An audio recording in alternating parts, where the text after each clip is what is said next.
लियाकत अली कौन थे, बहुत महान प्रोफेसर इरफान हबीब के भाई कौन थे।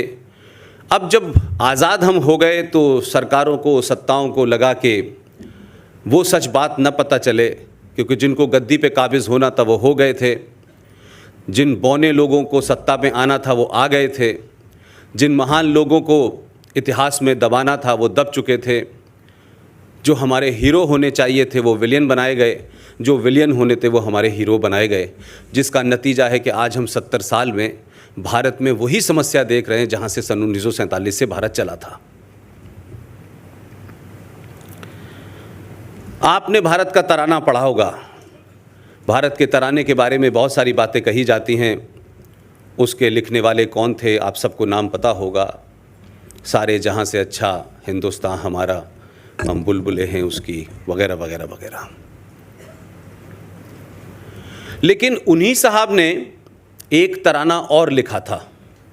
ये देश को नहीं बताया गया, इतिहासकारों ने भी नहीं बताया, लेफ्टिस्टों ने नहीं बताया, मॉडर्न ने बनाया, राष्ट्रवादियों ने भी नहीं बताया उसके बारे में, कि जिन साहब ने भारत का तराना लिखा था उन्हीं साहब ने लंदन से लौटने के बाद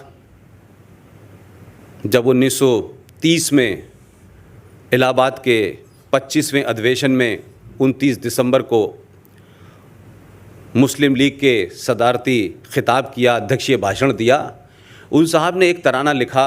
उस तराने का नाम है मिल्ली तराना। उसकी सिर्फ 2 लाइन मैं आपको बता देता हूँ, उससे आपको अंदाज़ा होगा कि हमारी समस्या की जड़ में कहाँ से शुरू होती है। उनका मिल्ली तराना था। उस मिल्ली तराने की एक लाइन है, चीनो अरब हमारा, रंजीत भाई, चीनो अरब हमारा, हिंदुस्तान हमारा, मुस्लिम है हम, वतन है सारा जहां हमारा। अब हम इस महान आदमी को सर अल्लामा इकबाल कहते हैं। ये एक कश्मीरी ब्राह्मण परिवार से थे जो कन्वर्ट हुए, लेकिन हमें तराना देख के गए कि सारे जहां से अच्छा, और मिल्ली तराना लिखा। आज पाकिस्तान के सबसे बड़े शायरों में उनका नाम होता है, उनका जन्मदिन पे छुट्टी होती है, उनकी सोच के बारे में बहुत सारी बातें और कही जा सकती हैं, लेकिन ये मेरा रेफरेंस है। ऐसे ही 1857 का गदर आप सबको पता है, भारत की पहली म्यूटनी की बात कहते हैं। उस ज़माने मेरठ में एक साहब थे जिन्होंने अलीगढ़ मुस्लिम यूनिवर्सिटी की नींव रखी। पहले वो एक मदरसा था, फिर कॉलेज बना, फिर 1920 में वो विश्वविद्यालय बन गया। उसके संस्थापक ने अपनी मेरठ की स्पीच में, जो 1957 का गदर था जिसे पांडे जी ने शुरू किया था, उन्होंने अपनी स्पीच में कहा कि मुसलमानों को इस गदर में हिस्सा नहीं लेना चाहिए, ये जाहिल लोग हैं जो इस गदर में हिस्सा ले रहे हैं। वो भी इस देश में हिंदू मुस्लिम यूनिटी का आइकॉन बना दिया गया। मुस्लिम विश्वविद्यालय का संस्थापक था, उनको भी इत्तफाक से अंग्रेज़ों ने सर का खिताब दिया। अल्लामा इकबाल को भी सर का खिताब दिया। तो हमने शायद कभी समझा नहीं, सोचा नहीं कि आखिर ये कौन लोग थे जिनको सर के खिताब मिल रहे थे, कौन लोग हैं ये जो बड़े आइकॉन बने घूम रहे थे, और उनके बारे में कई सारी बातें कही गई। तो मैं उस जगह पैदा हुआ, वहाँ मेरी पढ़ाई लिखाई सब कुछ हुई, कुरान मजीद भी वहीं पढ़ा, और मुझे नहीं पता था कि मैं सहाफ़त यानी पत्रकारिता में आ जाऊँगा कभी। 89 में मैंने पत्रकारिता शुरू की, और फिर एक लंबा सफ़र करके 2 दिसंबर 1917 को इस देश के चंद बड़े लोगों ने, जिनको मैं मानता हूं कि वो अपने निजी स्वार्थ से ऊपर उठ के राष्ट्र के बारे में बात करते हैं, उनके कहने पर मैंने अपनी नौकरी से इस्तीफ़ा दिया। और मुझसे कहा गया कि आप देश भर में ये इस्लाम, कुरान, शरिया, हदीस, टेररिज्म, कश्मीर, इन विषयों पे आप बोलें। और उसी सीरीज़ के सिलसिले में मैं पिछले 1-1.5 साल से पूरे देश में घूम रहा हूँ। महाराष्ट्र की धरती पे बॉम्बे में ये मेरा पहला भाषण है।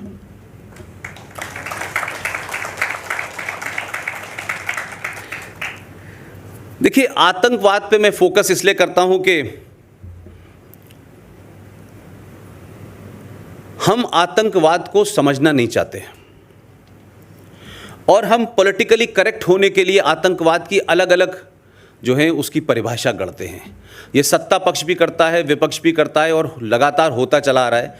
तो मैं सत्ता पक्ष को इसके और इससे पहले वालों को, तो कुछ हद तक मैं लीवरेज इस बात का देता हूं कि वो संविधान के शपथ लेकर वहां बैठे हैं, शायद बहुत सारे शब्दों का इस्तेमाल नहीं कर सकते, बहुत सारी बातें नहीं कह सकते, सच्चाई को शायद दूसरे तरीके से कहना चाहते हों या सच्चाई को सच में न कहना चाहते हों। लेकिन मेरी शिकायत जो है वो भारतीय समाज से है। समाज ना तो किसी बंधन में बंधा हुआ है, न कोई संविधान का उसके ऊपर रोक है। जब इस देश में प्रधानमंत्री को गाली दी जा सकती है, जब इस देश में पार्लियामेंट को गाली दी जा सकती है, जब इस देश में इस बात की स्वतंत्रता है कि लोग कहते हैं कि भारत तेरे टुकड़े होंगे इंशाल्लाह इंशाल्लाह, इसे कहा जाता है कि ये आदमी के विचारों की स्वतंत्रता है, तो मैं सिर्फ इतना ज़रूर चाहता हूँ देश भर के लोगों से कि भाई आप आतंक के बारे में क्या समझते हैं, किस तरह उसको आप देखते हैं। क्या आतंक जो है कोई फिनोमेना है, कोई सत्ता प्राप्ति का रास्ता है, या आतंक जो है कोई सरकारों को ब्लैकमेल करने का रास्ता है, या कुछ लोग भटक गए हैं, कुछ लोग बड़े मासूम हैं। ये तरह तरह के जो नैरेटिव हैं, इसने मुझे बड़ा परेशान किया। 12-13 साल पाकिस्तान को बड़े नज़दीक से देखने, 400-500 बार वहाँ जाने की वजह से मुझे वहाँ का भी थोड़ा बहुत ज्ञान है। हमारे देश में एक नैरेटिव चल रहा है कि आतंकवाद का धर्म नहीं होता। अब ये पहला देश का ऐसा आतंकवाद है कि 1984 में आप सब जानते हैं कि पंजाब में जो कुछ हुआ, तो लोगों को धर्म पता चल गया, कहा साहब ये तो सिख आतंकवाद है। इस देश में 2 लोग पकड़े गए यकायक, मुझे नहीं पता वो सही पकड़े गए, गलत पकड़े गए, किस तरह पकड़े गए, लेकिन आज जो स्थिति है उन्हें कोर्ट ने अभी तक मुजरिम नहीं ठहराया है। 2 लोगों के पकड़ने से इस देश में लोगों को पता चल गया हिंदू आतंकवाद है। लेकिन इस आज़ाद भारत में एक विभाजन के बाद से लेकर के कोई 1000 से ज़्यादा हमले हिंदुस्तान के हर बड़े शहर में, चाहे साउथ का हो, नॉर्थ का हो, ईस्ट का हो, वेस्ट का हो, जहां हमले न हुए हों, जहां आतंकवाद करने वाले ने चिल्ला चिल्ला के अपना धर्म न बताया हो, लेकिन ये खास किस्म का कोई आतंकवाद है जिसका धर्म नहीं है। मैं मानता हूं कि भारत में इस्लामिक आतंकवाद को पूरी ताकत के साथ पॉलिटिक्स में, सोसाइटी में, इंस्टीट्यूशंस के अंदर, जुडिशरी में बढ़ावा दिया जा रहा है, और आतंकवाद जो इस्लामिक है उसका नाम लेने से भारतीय समाज को डराया जाता है। लिहाजा एक आतंकवाद का नाम हम छुपाने के लिए कहते हैं कि पाकिस्तान आतंकवाद कर रहा है। तो पाकिस्तान सन 1947 में बना और आज तक पाकिस्तान जिस थ्योरी पे बना था उससे 1 इंच भी आगे पीछे नहीं हुआ है।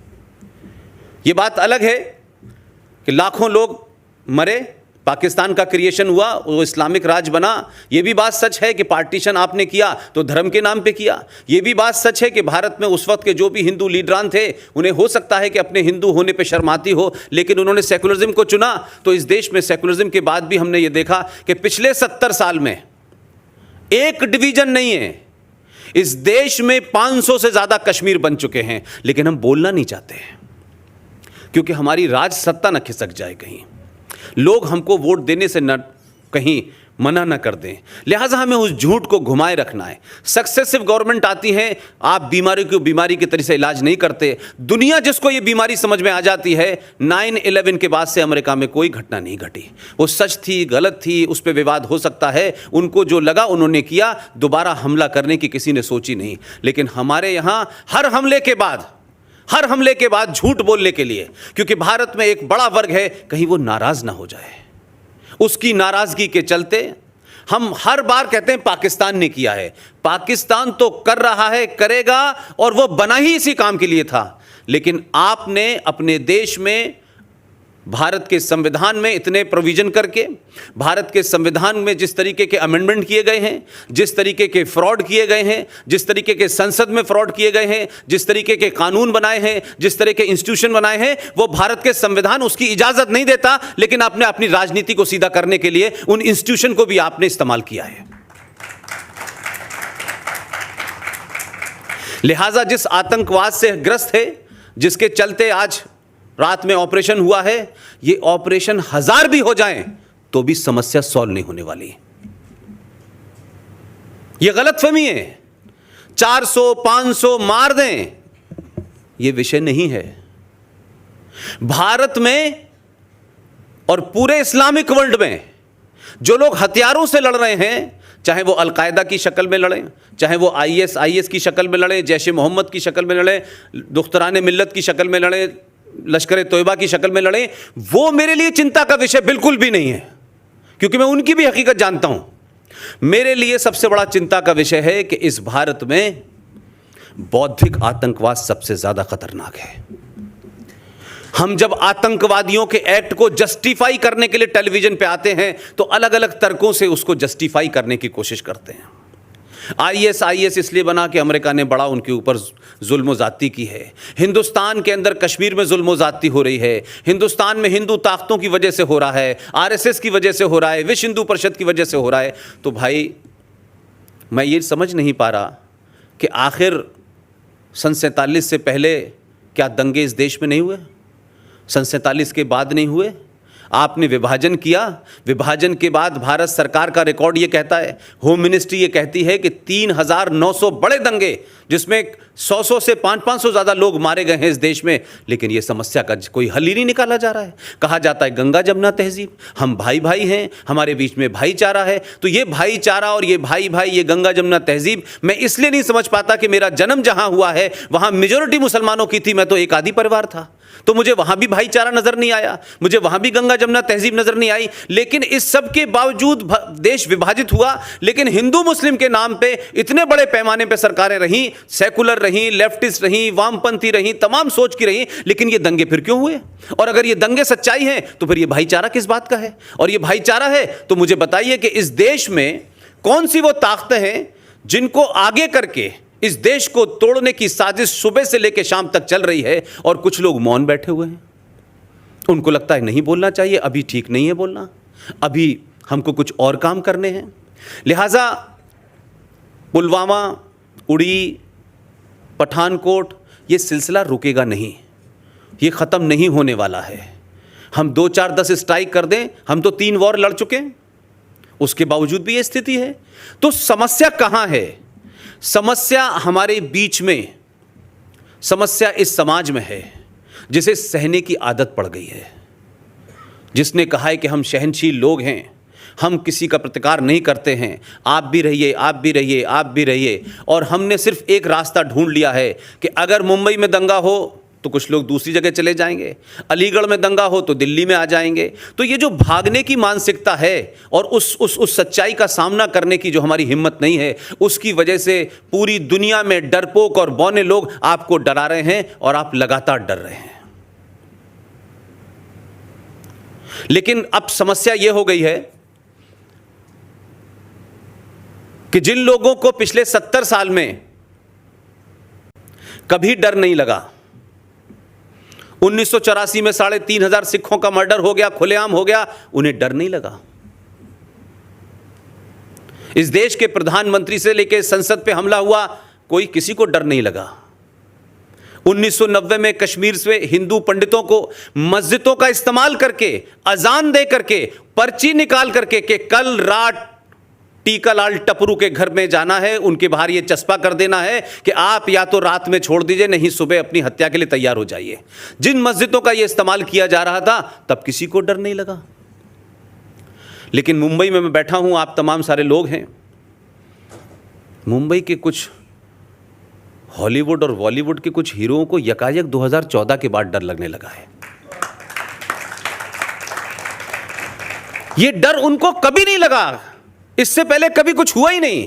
3,900 दंगे हुए, लाखों लोग मारे जा रहे हैं, सिख मारे जा रहे हैं, कश्मीरी पंडित मारे जा रहे हैं, धर्म के नाम पे युद्ध हो रहा है, डर नहीं लगा।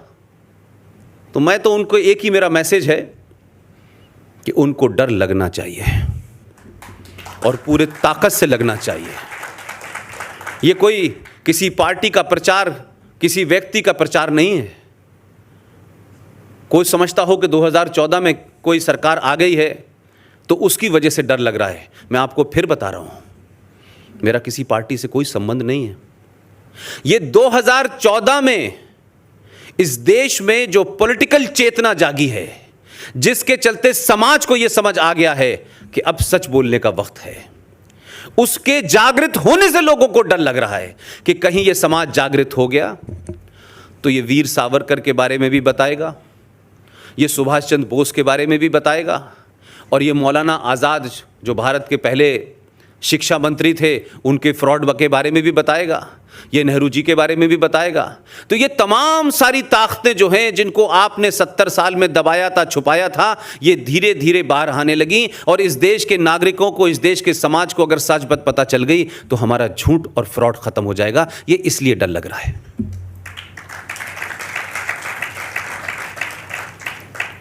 मैं कश्मीर पे आता हूं और फिर उसके बाद आतंकवाद पे और इस्लाम की क्या उसमें भूमिका है इस पे बोलता हूं। जम्मू कश्मीर राज्य के बारे में पूरा भारत ये समझता है या समझता रहा होगा कि जम्मू कश्मीर एक राज्य है, वो जन्नत है, बहुत खूबसूरत जगह है, वहाँ जाना चाहिए, घूमना चाहिए। इससे ज़्यादा हमने कश्मीर के बारे में कभी समझा नहीं। और कुछ पार्टियों ने, कुछ लोगों ने, कुछ संगठनों ने धारा 370 का प्रचार पिछले कई सालों से किया कि धारा 370 जो है बड़ी ख़तरनाक है, इसकी वजह से जम्मू कश्मीर के अंदर ये हो रहा है, वो हो रहा है। वो भी मैं समझता हूँ कि सही बात नहीं थी। जम्मू कश्मीर को थोड़ी देर के लिए मैं 2-3 चीज़ें सामने रखता हूँ। जम्मू कश्मीर का 65% भाग जो है, 65% of the total area of Jammu and Kashmir is Leh Ladakh. 20% इलाका जो है वो जम्मू का है। मात्र 15% इलाका वैली का है, जहां सारा का सारा हंगामा मचा हुआ है। और पूरे दुनिया में, पूरे इस देश में कोई मुझे ऐसी जगह नहीं मिलती कि जहां 93% लोग चैन से, अमन से रहना चाहते हैं। न उन्हें कोई डर है, न उन्हें कोई खतरा है।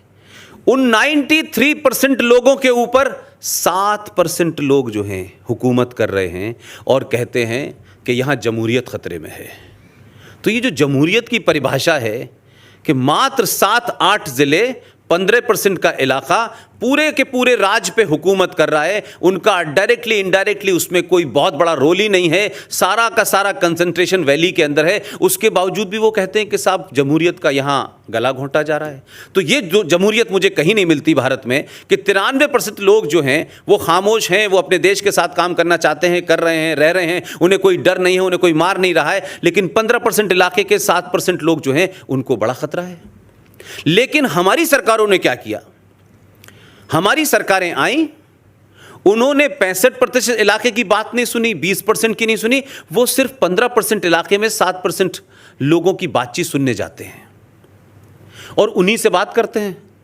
आपकी समस्या क्या है, आपको मेन स्ट्रीम में लाना है, कभी हमको ये देना है, कभी 80,000 देना है, कभी 44,000 करोड़ रुपया देना है, कभी ये इंस्टीट्यूशन बनाना है, कभी वो इंस्टीट्यूशन बनाना है। और एक पैसे का जम्मू कश्मीर के कम से कम उस इलाके के लोग, भारत के जीडीपी में 0% भी कंट्रीब्यूशन नहीं है उनका।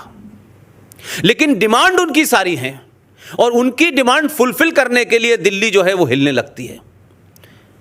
वहाँ 2 पार्टियों का राज है, दोनों पार्टी पारिवारिक हैं। शेख अब्दुल्ला, फारूक अब्दुल्ला, उमर अब्दुल्ला, उसके बाद में मुफ्ती साहब चले गए, उनकी बेटी आ गई। ये 2 पार्टी वहाँ सत्ता में हैं। 1993 में अमेरिकन फॉरेन सेक्रेटरी और पाकिस्तान के फॉरेन सेक्रेटरी रियाज खोकर की मिलीजुली एजेंडे के तहत एक ग्रुप को तैयार किया गया और कहा गया सरकार से कि आप इन लोगों को नहीं छेड़ेंगे। उस ग्रुप का नाम है हुर्रियत कॉन्फ्रेंस। भारत सरकार के 100 करोड़ रुपए पर ईयर के खर्चे पे ये पलते हैं। जो कुछ भी मैं आज आपके सामने बोल रहा हूँ ये सब कागज़ पे फैक्ट है। उनका जाना आना, उठना बैठना, खाना पीना, पेट्रोल, दवा, सब कुछ भारत सरकार कर रही है।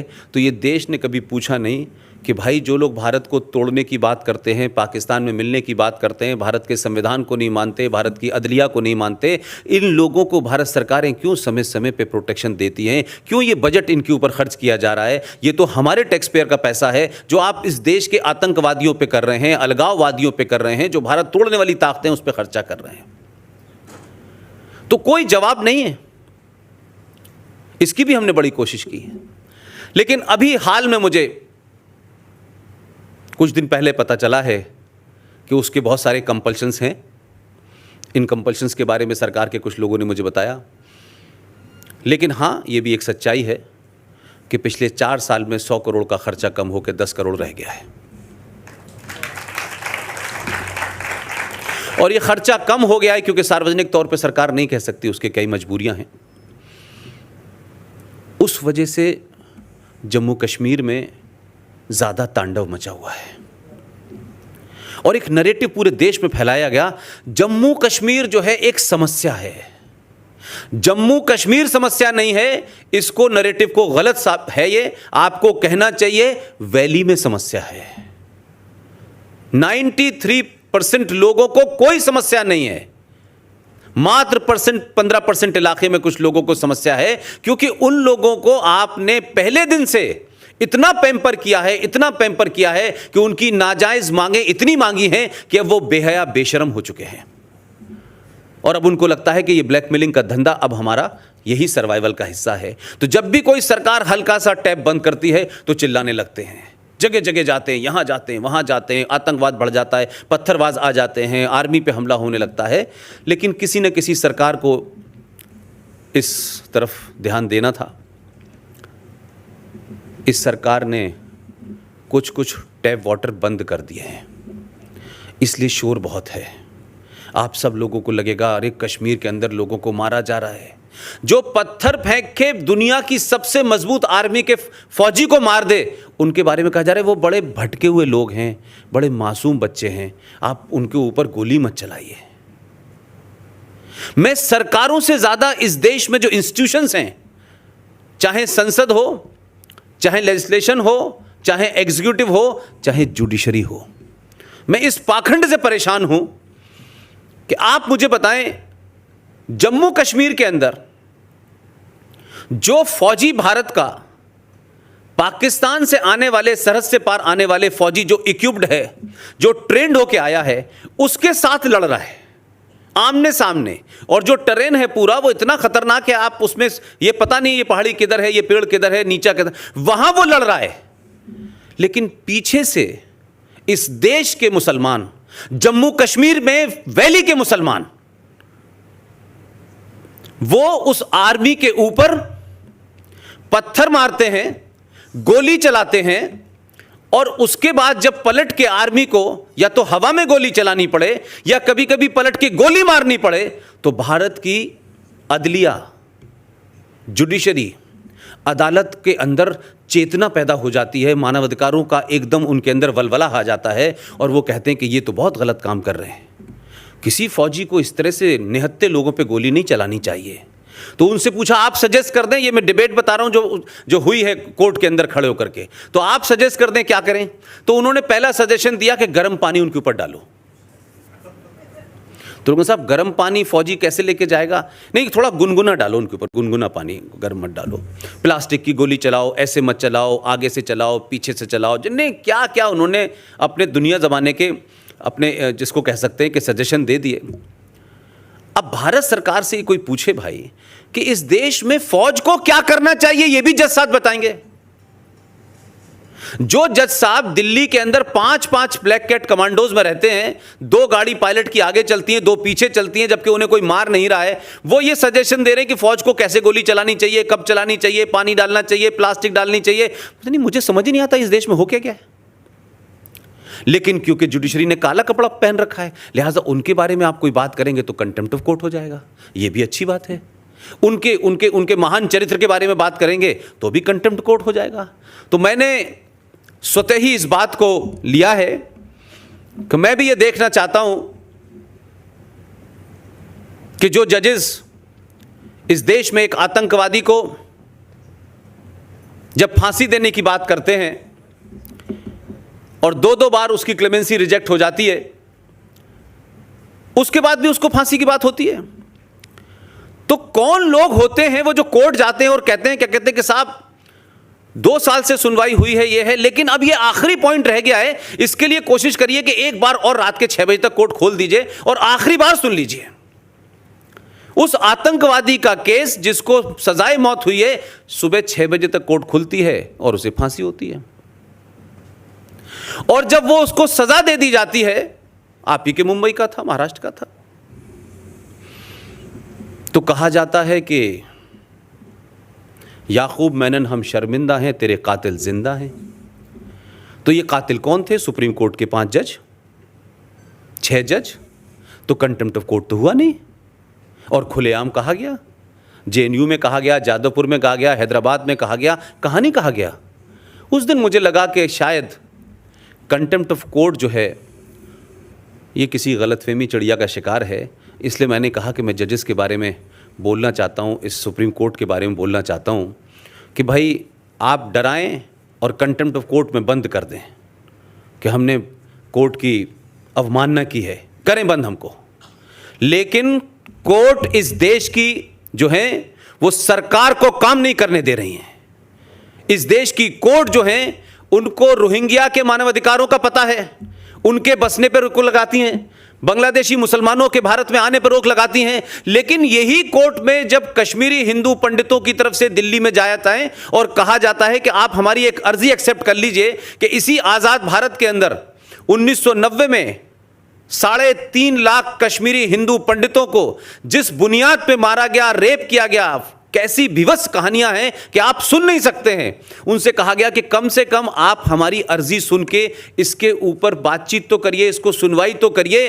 कम से कम 3.5 लाख लोग जो वहां से भागे हैं, जिसमें कई हजार मारे गए हैं, कई हजार बेघर हो गए हैं, उसके बाद इतने लोग मर चुके हैं। एक FIR, एक कोई शिकायत तो किसी थाने में दर्ज करा दीजिए पूरे कश्मीर में। आज तक 3.5 लाख कश्मीरी पंडितों में से इतने मारे गए, इतनों का रेप हुआ, लेकिन पूरे जम्मू कश्मीर में एक FIR किसी के नाम की नहीं है, छोटी सी भी नहीं है, एक गिरफ्तारी नहीं है। तो सुप्रीम कोर्ट ने कहा कि 1990 का केस है, अब तो उसके कागजात भी नहीं है हमारे पास। अब इस पे क्या कहा जाए? तो सुप्रीम कोर्ट को मुंबई की दही हांडी की लंबाई कितनी होनी चाहिए इसकी चिंता है। सुप्रीम कोर्ट को महाकाल में कितना पानी चढ़ना चाहिए इसकी चिंता है। जलीकट्टू की चिंता है, धारा 377 की चिंता है। हम कह रहे हैं धारा 370 पे बात करो, वो कहते हैं नहीं 377 पे बात करेंगे। भाई इसकी भी चिंता है उनको। तो क्या सुप्रीम कोर्ट इस देश में एक ऐसी अनार्की पैदा करना चाहती है कि लोग सड़कों पर न्याय करने लगे? क्या मेजॉरिटी जो इस देश की सुप्रीम कोर्ट पे यकीन करती है वो अच्छी है, बुरी है, उस सब पे बात हो सकता है, उस सब के बावजूद भी ये कहती है भाई चलिए सुप्रीम कोर्ट का फैसला है। ये वो सुप्रीम कोर्ट है जिसके कई फैसलों के ऊपर इस देश में अमल नहीं हुआ। सुप्रीम कोर्ट ने पूछा नहीं कि मैंने 6 महीने पहले हमने 3 बेंचेस की जज ने यह फैसला दिया था कि इस देश के मंदिर से, गुरुद्वारों से, मस्जिदों से लाउड स्पीकर को हटा दिया जाए, ये गलत है। वो फैसले के बारे में सुप्रीम कोर्ट ने कभी पूछा नहीं कि इसको इंप्लीमेंट हुआ कि नहीं हुआ। हमारे एक साथी ने अर्जी लगाई कि सरकार आपका जो ऑर्डर था वो देश में उसका पालन नहीं हो रहा। तो इतनी मासूमियत, जिसे मैं मक्कारी कहता हूं, हिपोक्रेसी कहता हूं सुप्रीम कोर्ट की, वो कहते हैं देखिए हमारा काम है आदेश देना, लेकिन इंप्लीमेंट तो सरकार को करना है। लेकिन कुछ कानून तो आप जो है सबरीमला पे तो आप सुबह शाम सुन के इंप्लीमेंट करा रहे हैं, पुलिस को भी डायरेक्शन दे रहे हैं, राज्य सरकार को भी डायरेक्शन दे रहे हैं, लेकिन यहां नहीं करा पा रहे आप। तो ये खास किस्म का एजेंडा है कि कुछ खास किस्म के लोगों को छूट है इस देश में गाली देने की, आज़ादी के नाम पे, लिबरल के नाम पे, माइनॉरिटी के नाम पे, लेकिन बाकी जो कुछ है इस देश में कानून से, रूल से जो चलना है वो इस देश की मेजॉरिटी को चलना है। तो आपने 1990 में जिन कश्मीरी पंडितों को मार के भगाया गया उनके बारे में सुनवाई करने से मना कर दिया। अब मैं आपको इस देश में जो हमारे साथ कॉन्स्टिट्यूशनल फ्रॉड 2 हुए हैं जिसकी बात आप सबको पता होगी, एक में मैं भागीदार हूं, उसकी बात मैं ज़रूर आपसे करूंगा। और मुझे बड़ी खुशी है कि आपके महाराष्ट्र के मेरे एक साथी जब वो मुझे दिल्ली में मिले थे तो मैंने उनके पास ये जो सावरकर की जो आपने मुझे आज स्टैचू दी है इतनी बड़ी, वो छोटी सी एक मूर्ति उनके कमरे में रखी रहती थी। और मैं जहाँ पला बड़ा, आप जानते हैं कि मैं कितना सावरकर जी के बारे में जानता हूँगा, मेरा तो कोई उस तरीके का बैकग्राउंड ही नहीं था, वहाँ माहौल भी नहीं था। वो हिंदू महासभा के थे, यंग थे और उनके कमरे में सावरकर की वो छोटी सी मूर्ति रखी थी। अकेला रहता था दिल्ली में। उस घर परिवार बहुत अच्छा था, यहीं नासिक के महाराष्ट्रियन थे वो, और उसके परिवार में बड़े लोग कोई विदेश में थे, सब बड़ा अच्छा परिवार था, पैसे वैसे की भी कोई कमी नहीं थी। उस आदमी ने अपना जीवन जो है बगैर शादी करे वो आ गया। दिल्ली में एक ऐसे ही किसी जगह मुलाकात हो गई, तब मैंने बहुत कुछ उसको समझा। और उस वक्त मैं नौकरी में था तो मुझे हर दूसरे तीसरे दिन पाकिस्तान जाना होता था।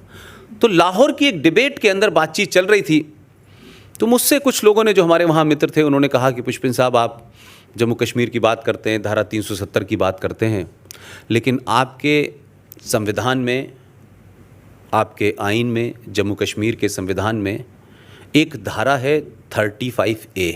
क्या आप जानते हैं इसके बारे में? मैंने उनसे सपाट मना करा, मैं तो जानते ही नहीं, मुझे पता भी नहीं है, ना मेरा लीगल बैकग्राउंड है।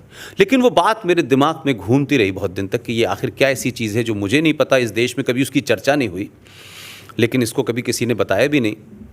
मैं आया और उस जो मेरे साथी थे संदीप कुलकर्णी, नासिक के रहने वाले थे, सावरकर के बड़े ज़बरदस्त भक्त थे और मुझे बहुत कुछ समझाया करते थे हिंदुत्व के बारे में, मैं सुनता रहता था उनसे।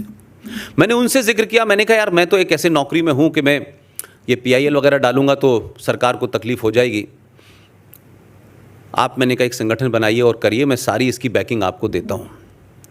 और एक और साथी हमारे थे राकेश मुदगल, हम तीनों लोगों ने मिलकर के इसकी स्टडी की और कोई 6 महीने के अंदर हमने ये पता लगाया कि भारत के संविधान में अगर सबसे बड़ा कोई फ्रॉड है तो वो 35A है। अब ये 35A है क्या? 35A 14 मई 1954 को जवाहरलाल नेहरू साहब को अपने दोस्त शेख अब्दुल्ला साहब से दोस्ती निभानी थी। शेख अब्दुल्ला साहब ने जितनी मांग मानी, उन्होंने कहा कि हमें एक अलग संविधान चाहिए, आपने संविधान दिया। उन्होंने कहा कि मैं मुख्यमंत्री नहीं कहलाऊंगा, मुझे भी प्रधानमंत्री कहा जाएगा। उन्होंने कहा आप ये भी ले लीजिए। उसके बाद में जब उन्होंने कहा कि जम्मू कश्मीर में नागरिक कौन होगा ये हम तय करेंगे, आप ये भी ले लीजिए। लेकिन जब नागरिक तय करने की बात आई तब मामला आया लीगल।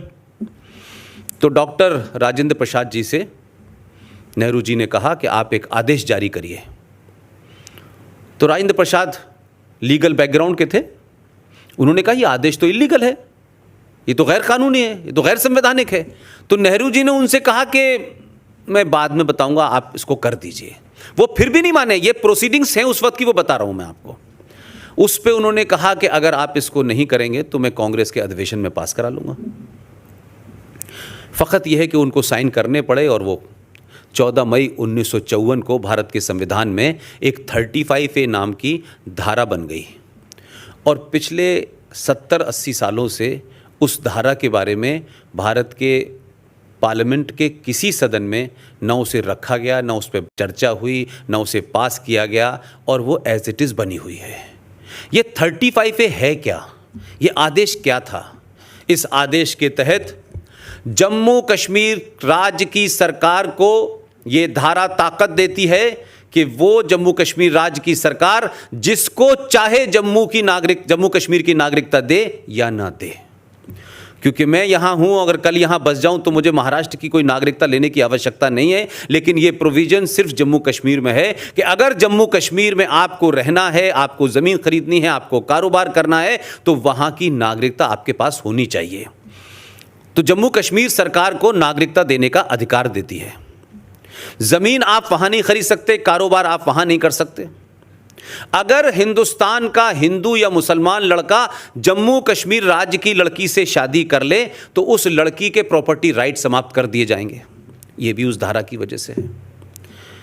और इससे आगे अगर हम जाएं तो सवाल यह हुआ कि यहां तक तो बात समझ में आई, लेकिन उस स्टडी के दौरान मुझे कई बार जाना पड़ा जम्मू कश्मीर, वहां के संविधान को भी पढ़ना पड़ा। तो उसमें एक क्लासिक बात मुझे समझ नहीं आ रही थी, जिसके बारे में मैं अब ज़्यादा कहने लगा हूं। तो उसमें क्या था कि 14 मई आपने 1954 को तो धारा जोड़ दी, लेकिन कमाल देखिए, हमारे केंद्र सरकार में जो भी उस समय के लोग होंगे वो कितने कमज़ोर और बौने लोग थे कि उन्होंने किस मजबूरी में या किस दोस्ती में सारी डिमांड मानी। उन्होंने कहा कि देखिए साहब 14 मई 1954 को आप इसको लागू तो कर रहे हैं, लेकिन हम इसके लागू होने की डेट 1944 से मांगेंगे। अब 1944 में देश गुलाम था, उन्होंने कहा नहीं आप कर लीजिए, हमें पता नहीं, मुझे ऐसा लगता था कोई प्राइवेट लिमिटेड मुल्क था ये हिंदुस्तान, और जवाहरलाल नेहरू उसके कोई प्रॉपर्टी मालिक थे, जो दिल चाहे कह रहे थे वो, जो ये भी ले लीजिए ये भी ले लीजिए। देखिए मैं इसलिए कह रहा हूं कि अगर हम समस्या की जड़ में नहीं जाएंगे तो सर्जिकल स्ट्राइक से बात नहीं बनेगी भाई। हमारे समाज को तैयार होना चाहिए। हमारे समाज में जो स्थिति होने जा रही है, ये लड़ाई एक एक दरवाजे तक है, एक एक इंच के लिए लड़ना पड़ेगा आपको। कुछ 2, 4, 10 साल की बात और है जो मैं देख पा रहा हूं।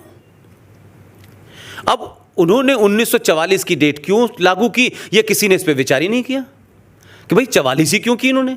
भाई मैं कह रहा था 632 कर देते, क्या दिक्कत थी भाई, शुरुआत से कर देते, उस वक्त से जितने थे सबको मान लेते।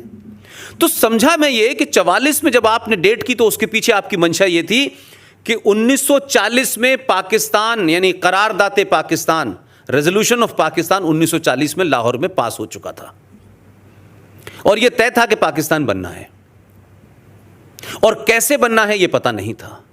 तो जो समझदार लोग थे, महबूब मुफ्ती की तरह और अब्दुल्ला की तरह, दुजाना और मूसा की तरह, गिलानी की तरह, वो 1944 से आना शुरू हो गए। 1944 के बाद 45, 46 और 47, इन 3 साल के अंदर जम्मू कश्मीर में जो लोग आए, आप देखिए कि कितनी गहरी साजिश है कि वो जो आए बेचारे वो वहीं रहे, न किसी को नागरिकता देनी थी न नागरिकता लेनी थी।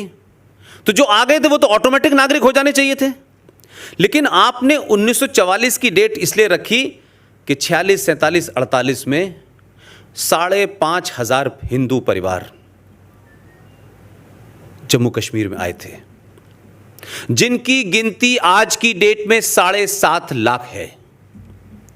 आपने 1954 में जो आदेश कराया, कट डेट 44 रखी, उसके पीछे मंशा यह थी कि उस वक्त 5,500 और आज 2018-19 में कह रहा हूं कि वो 7.5 लाख लोग हैं, आपने उनको नागरिकता देने से मना कर दिया। यह दुनिया का पहला ऐसा देश है जिसका सबसे बड़ा लोकतंत्र है और लोकतंत्र का पर्व मनाया जाता है। लोकतंत्र छोटी छोटी बात के ऊपर जमहूरियत की बात होती है, फ्रीडम ऑफ स्पीच की बात होती है कि 7.5 लाख लोग पिछले 70 साल से जम्मू कश्मीर के नागरिक नहीं हैं। नागरिक नहीं है तो कारोबार नहीं कर सकते, जमीन नहीं है, मकान नहीं है, राज्य की किसी स्कीम के भागीदार नहीं है, और तो और वो जम्मू कश्मीर विधानसभा में न वोट दे सकते हैं, न पंचायत में वोट दे सकते हैं, लेकिन लोकसभा में वोट दे सकते हैं। अब आप सोचिए, आज भी वो लोग कुत्ते बिल्ली कीड़े मकोड़ों की तरह बेचारे पैदा होते हैं और मर जाते हैं। उनके पास कुछ भी नहीं है, कोई टेंट में रह रहा है, टेंट फट गया तो दूसरे टेंट में रह रहा है, सड़कों पर रह रहे हैं, गलियों में रह रहे हैं। लेकिन इस देश के 125 करोड़ लोगों की मानवता नहीं जागी, लेकिन सुप्रीम कोर्ट की मानवता जो है वो रोहिंग्या मुसलमानों के लिए जाग गई। इसलिए सुप्रीम कोर्ट जो है सेलेक्टिव है इस देश के अंदर। इस देश के इंस्टीट्यूशन सेलेक्टिव हैं। ह्यूमन राइट कमीशन की सेलेक्टिव मानवता जागती है। 3,500 सरदारों को दौड़ा दौड़ा के मारा गया सड़कों पे। मॉब लिंचिंग की बात नहीं कही, लेकिन किसी भीड़ ने एक आदमी को इस गलतफहमी में मार दिया कि इस आदमी ने गाय खाई है और गाय को काटा है और मारा है। गलती से मार दिया, जानबूझ के मार दिया, लेकिन उसके मरने को, उसके मारने को मैं जस्टिफाई नहीं करता। लेकिन सुप्रीम कोर्ट और मीडिया ने फ्रंट पेज हेडलाइन बनाई, मॉब लिंचिंग के ऊपर बहस हो गई, संसद में जवाब देना पड़ा, लेकिन 3,500 लोगों को सड़कों पे दौड़ा दौड़ा कर मारा, 3.5 लाख लोगों को अपने घर से बेघर कर दिया। यह मॉब लिंचिंग नहीं थी, यह प्यार मोहब्बत था, यह गंगा जमुना तहजीब थी। हम इस झूठ और मक्कारी में रहना चाहते हैं। इसलिए सच बोलिए भाई, सच का सामना कीजिए। जो हमारे पूर्वजों ने गलतियां की हैं, जाती तौर पे की, सामूहिक तौर पे की, किसी कारण से की, उसी का परिणाम हम भुगत रहे हैं। और अगर यह सच्चाई आज आपको समझ आ रही है तो यह मान के चलिए कि आपके समय कम है, लेकिन आपकी आने वाली जनरेशन के सामने बड़ी भयानक समस्या आने वाली है। कम से कम उनको अवेयर करके जाइए कि तुम्हें किन लोगों से दो चार होना है। ये समस्या का हल नहीं है जो बहुत सारे लोग कहते हैं यार कोई फर्क नहीं पड़ता। श्रीनगर के लोग भी और कश्मीर के लोग भी कहते थे हम सालों से साथ रह रहे हैं, क्या बात कर रहे हो, कभी ऐसा होता है यार, किसी बात कर रहे हो। मालदा के लोग भी कहते थे, कैराना के लोग भी कहते थे, अलीगढ़ भी कहता था, दुनिया के तमाम सारी जगह यही बकवास चलती थी, लेकिन अब सब जगह स्थिति वही हो गई है। ऐसा ना हो कि जब हम चेतन हो, जब हम अलर्ट हो, तो हमारी स्थिति रिएक्ट करने लायक भी ना हो जाए। लिहाजा इस समाज को यह समझना चाहिए कि जम्मू कश्मीर की समस्या सिर्फ जम्मू कश्मीर की नहीं है। कितने लोगों को आपको पता है कि ग़ज़वाए हिंद का नाम सुना है आप लोगों ने कि नहीं? ये ग़ज़वाए हिंद क्या है, ये क्या फ़िलॉसफ़ी है? हमारा पड़ोसी मुल्क बताता है कि अल्लाह मियाँ कह के गए हैं, मोहम्मद साहब हमारे नबी कह के गए हैं, ये तो होना है। गाज़ी का मतलब समझते हैं आप लोग? गाज़ी उसे कहते हैं जो लड़ते लड़ते नॉन बिलीवर को मार दे, उसे गाज़ी का दर्जा मिलता है, बहादुरी का दर्जा मिलता है। ये ग़ज़वाए हिंद वही है। ग़ज़वाए हिंद की सिर्फ इतनी शॉर्ट में कहानी है कि पूरी दुनिया में जब तक इस्लाम का परचम नहीं फहरेगा तब तक ये इस्लाम कंप्लीट नहीं है। हमने पूरी दुनिया में फहरा दिया है, लेकिन सिर्फ पिछले 700-800 साल से हम भारत में इसे नहीं फहरा पा रहे हैं। लिहाजा लगातार रेजिस्टेंस भारत में मिल रहा है, और भारत में हमको जब तक गली गली मोहल्ले मोहल्ले इस्लामिक कानून नाफिज नहीं हो जाता, इस्लाम के मानने वालों की सरकारें नहीं बन जाती, इस्लाम के मानने वालों की गिनती नहीं हो जाती, तब तक ये ग़ज़वाए हिंद पूरा नहीं होगा। और उसी ग़ज़वाए हिंद का रास्ता है जम्मू। दिल्ली में ग़ज़वाए हिंद आसमान से नहीं आएगा, जम्मू से आएगा, उसी रूट से आएगा, क्योंकि वही रूट है, क्योंकि ग़ज़वाए हिंद का हम कमाल पाकिस्तान में भी देख रहे हैं। तो जिन लोगों की ये ख्वाहिश है कि भारत एक सेकुलर देश है, रिपब्लिक देश है, पूरे भारत के अंदर सेकुलरिज्म है, लेकिन भारत के एक राज्य में जो शांति प्रिय लोग हैं, जिनका धर्म भाईचारा सिखाता है, झूठी गलत कुरान की व्याख्या करके अपने हिंदुओं लोगों को अलग अलग कहानियां सुनाते हैं, और हिंदू कुरान शरीफ पढ़ता नहीं है, जानता नहीं है, लिहाजा उसी बात को मान लेता है।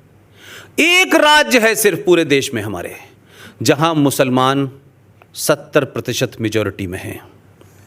उस राज्य में जो कुछ आप अखबारों से पढ़ते हैं वो अपनी जगह है। उस राज्य का जो केस हम 35A को, हम जिन 3 लोगों ने 19 अगस्त 2014 को कोर्ट में डाला था, तो जब वो एक्सेप्ट हुआ तो इस बात की ढूंढ कोशिश हुई कि ये कौन लोग हैं जिन्होंने ये मुसीबत हमारे लिए खड़ी कर दी है। तो भाई शुरू में तो अंदाज़ा नहीं था। कुछ बातें सार्वजनिक तौर पे मैं इसलिए कहने से थोड़ा सा अवॉइड करता हूँ कि उसके परिणाम अच्छे नहीं होंगे। आपके राज्य का वो मेरा साथी संदीप कुलकर्णी की मौत उसके कमरे में कैसे हुई ये पता आज तक मुझे नहीं चला। किसी सरकार ने नहीं पूछा कि ये शख्स जो स्वस्थ था, जिसने रात 10 बजे मेरे साथ खाना खाया, जिसको कोई टेंशन नहीं था, उसकी मौत उसके कमरे में कैसे हो गई, ये किसी ने नहीं बताया।